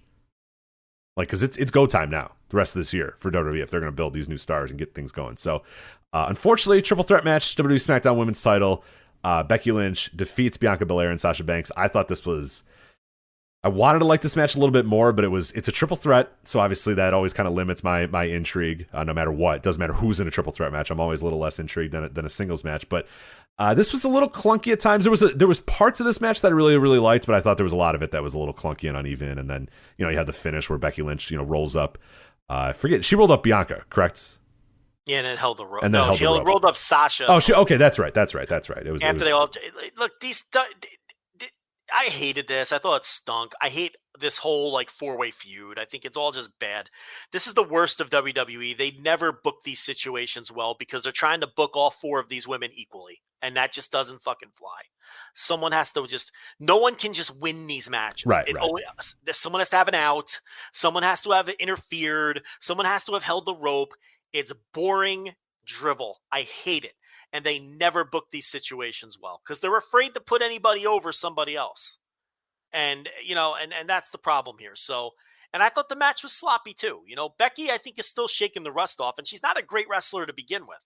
So I don't know. I just didn't like any of this. I hate this whole story. I hate the whole four-way feud. I hate the triple threat matches. Yeah. This was junk. It stunk. I didn't like it at all. So people in the chat room were letting us know too about the Saudi karate athlete, or what was it, karate player? Karate player. So he lost his last fight, but if you remember this, he got DQ'd because he knocked a guy out. Why is that a DQ? I don't know. Kicking too much ass. It's a classic WWE kicking too much ass thing. So. I don't know anything about like Olympic karate. Yeah, I don't know. I don't know enough either. So sounds like he should have the gold medal. It sounds like he kicked a lot of ass, so he should have won the gold medal. So. Sounds like he should have snatched that medal off the guy that was knocked out and hightailed it out. If I know anything about combat sports, yeah, that's what he should have done. So yeah, but alas, he did not do that. So all right, now my backup mouse isn't working anymore. Then the main event was Roman and Brock, which So the big thing was Paul Heyman tossed the belt. The referee was knocked out. Brock was out. Roman was out. Heyman threw the belt right in between Brock and Roman. And symbolism. Said, so you still don't know whose side he's on and all this. And you're supposed to think that he's playing both sides and just siding himself. I hate this story. I think Paul Heyman's overacting. This is the worst work he's done in his entire career. I find it so off-putting. and awful. His the dumb, Paul Heyman bug-eyed looks. makes big eyes while Roman talks story. Yeah. And his my tribal chief, like act. It's just it's so over the top and corny, and just I don't like it at all. But the way the finish came across is that it doesn't look like Brock is done, because it looked like he was kind of like felt like he got robbed and he was seething. Brock looked great, by the way. How great did Brock? I mean, he did. He looked great. He always comes to work. Shredded. He's got the beard. He's ready to go. He always comes to work. He's you cash that check. Brock's coming to work. So yep. So that was Crown Jewel. Some good, some bad, some I didn't see, but and there was a karate athlete on there, karate player. All right, let's talk about Bound for Glory here, and then we'll get out. This weekend, Impact Wrestling's Bound for Glory. Some pretty interesting stuff on this card. Impact World Title, Christian Cage defending against Josh Alexander, which a lot of people have circled as potentially a big moment for Josh Alexander. Maybe he wins it. Maybe they kind of maybe it's not this time, but at least it gets him in the conversation, gets him started to do it. But I am very fascinated in that match. That sounds like a really, really fun match, Cage versus Alexander. Yeah, well, Josh Alexander will be in AEW before long. I think that's pretty much given. I think the moment he's available, Tony Khan's going to scoop him up. I think that Impact has lost a lot of steam since Kenny Omega hasn't been around, and no disrespect to Christian Cage, but yeah, this can be a great match for sure for this title here. There's a chance Alexander could win, right? Yeah, that's what I'm thinking. Yeah, they might want to stretch it out a little bit and have Alexander work a little bit, but sometimes maybe just, you know what, hey, if Cage is like, hey, I wasn't really planning on hanging around here for 3 months or whatever, this might be the great opportunity to move it on to Alexander. And get his reign started as well. But I'll be interested in watching that match for sure. Knockouts title, Deonna Purrazzo versus Mickie James. Kind of interested in that one as well. Kind of bleeding in from some stories from some other companies and all this sort of stuff. They're brawling in horse pens and shit, and it should be pretty fun. Yeah. Impact Digital Media Championship, Joe. I know you've been on eggshells waiting to see what happens with this Impact Digital Media Championship. John Skyler, Crazy Steve, your boy, Crazy Steve, Falaba, Jordan Grace, Chelsea Green, and Tennille Dashwood battling for the Impact Digital Media Championship. Yeah, this is intergender shit. I don't care. It's kind of junky too, and the people that are in there too are just kind of. Yeah. Here's the thing: you got nothing else for Jordan Grace. Like, this feels like a wait. I mean, you read some of those other names, and you're like, you got nothing else for Jordan Grace? Yeah, I don't know. I have less than zero interest in any of this. I just don't care. Call your shot gauntlet match. Rich Swann, Brian Myers, Moose, W. Morrissey, Chris Sabin, and 15 other competitors. Alrighty then. I don't know where Impact's going to find 15 more people, but hey, good for them. So tired of briefcases, tired of calling your shot. Just I'm tired of all of that. But I don't know. We'll see who comes away with calling their shots. Yeah, unfortunately for the X Division title, they're doing this triple threat match here, 3-way dance: Trey Miguel, Steve Macklin, and El Phantasmo. Now, if you've been watching the build to this, Steve Macklin's been cutting some really good promos. He's been kind of interesting. El Phantasmo is obviously a guy that we both love. Trey Miguel I love in the ring. So it's pretty fun. I just, obviously don't love the 3-way dance aspect of this match, but I think this is going to be pretty fun for the most part, but it's just, I'm biased. I don't like 3-way dances, so I hate someone in the Discord pitched a really good idea. They said that Phantasmo should win, and then Impact should get the X Division title on a Wrestle Kingdom show. Yeah, sounds great. So that's actually a really good idea. Yeah, it sounds like a perfect opportunity for that, for sure. And it's not a title that like is essential to the company right now, especially if they're starting this digital media championship and you got the Knockouts title and the world title. There's enough to do. Where you might not need that for a little bit if Phantasmo, if he truly is going back, but even if he's hanging around for a little bit, you can use him for the next couple months and then put him on Wrestle Kingdom. He's one of these guys that New Japan is just trying to get work any way they can. Yeah, which is so if you're Impact, make the most of that. So yeah, I would. He seems like the one I would definitely probably want to put the title on, and he's got great social media game too. So I think he's definitely the person I would probably give it to. Impact Knockouts tag team titles. You got Decay, Havoc, and Rosemary versus the II Inspiration here, Cassie Lee and Jessica McKay. I mean, I think it was a good idea to sign them. It was obvious that AEW didn't really have any interest, because if they did, they would be there. But I think it's a really good move for Impact. Oh, great move for Impact, for sure. I mean, Impact and ROH both should have tried to get them as quick as they could. So I'm good. Yeah, and Impact got them, and I think it's a good sign. I mean, I have no interest in this match, but I think it's a good signing for. Yeah. Impact. Oh, they have that aura. You know what I mean? They have an aura around them. They have their fans. This is this is a good move to do. I mean, if who knows what the business ramifications are going to be? It's not going to turn Impact around, but like you get extra eyeballs on your product no matter how you can do it if you're Impact. And these people are Cassie and Jessica are both great ones to pick up to do that. So Heath and TBA versus Violent by Design, Eric Young, Diener, or Joe Doring. Well, we'll see who that TBA is. It's probably Rhino, right? I mean, would make sense. All right, and then finally, Impact World Tag Team titles. I think it's being decided as of right. Let me see if this actually happened, because I think it was going to be decided on Impact because there was an or. I believe somebody was challenging for the rights to do this, but I do not know. We're recording this as Impact is happening. It's a three-way. Damn it! We're doing a three-way. Crap! God, the fucking three. Can we stop doing three-ways? Stop. All right. So it was supposed to be either Finjuice or the Bullet Club, but now it's the Good Brothers, Doc Gallows, and Carl Anderson defending the Impact World Tag Team titles against Finjuice and also against Chris Bay and Hikuleo, the Bullet Club contingency. So, well, all right. There you go. So that's Bound for Glory. Not the most exciting Bound for Glory they've ever done, but Christian and Josh Alexander I'm into. Deonna Purrazzo and Mickie James I'm into. That's in front of fans? Yeah, it's in front of fans. And I'm interested in the Trey Miguel, Steve Macklin, El Phantasmo too, because I think Phantasmo's pretty fun. A lot of the other stuff, not so much, but it's Impact these days, so you got to take what you can get. But yeah, a few of the matches sound pretty good. But we'll have a bunch of stuff up at voicesofwrestling.com. Andrew Sinclair is going to do some reviews and previews of all that sort of stuff. So anyway, that is Bound for Glory, and that is it for the Flagship podcast. So Joe, patreon.com/voices of wrestling if you want additional content from us. There is so much fucking content. There's a lot, and I got a lot more coming up this weekend as well. So yeah, tell people what they can get there at patreon.com.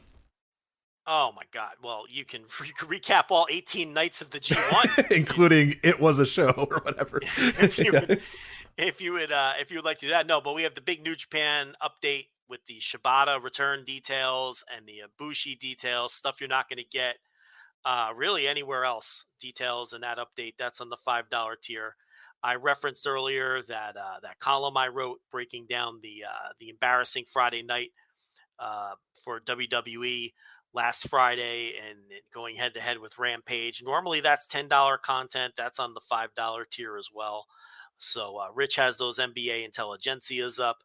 NFL Intelligentsia comes out every week. Last week I just whiffed and forgot to do it. That's not the best sell for this paid content, but there will be an NFL Intelligentsia this week. Match of the week each and every week. Every Monday morning a new match of the week goes up.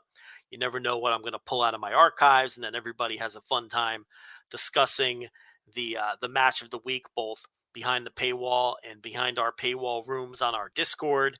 So there's just a shit ton of stuff going on. CM Punk series still ongoing as well. That you'll get a new episode of that hopefully this weekend. CM Punk Best in the World.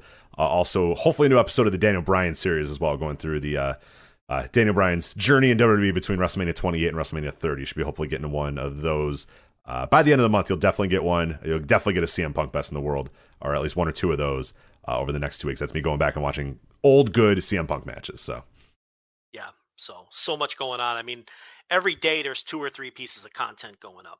So yep, and these live. Yeah, you listen to the Flagship live. Join the No Dopes chat room. Good stuff on Discord too. So plenty of options for you over there. Patreon.com/Voices of Wrestling, or you can just go to Patreon, search the Flagship, and you should be able to find it via that search as well. So for Joe, I'm Rich. We'll talk to you next time on the Flagship podcast.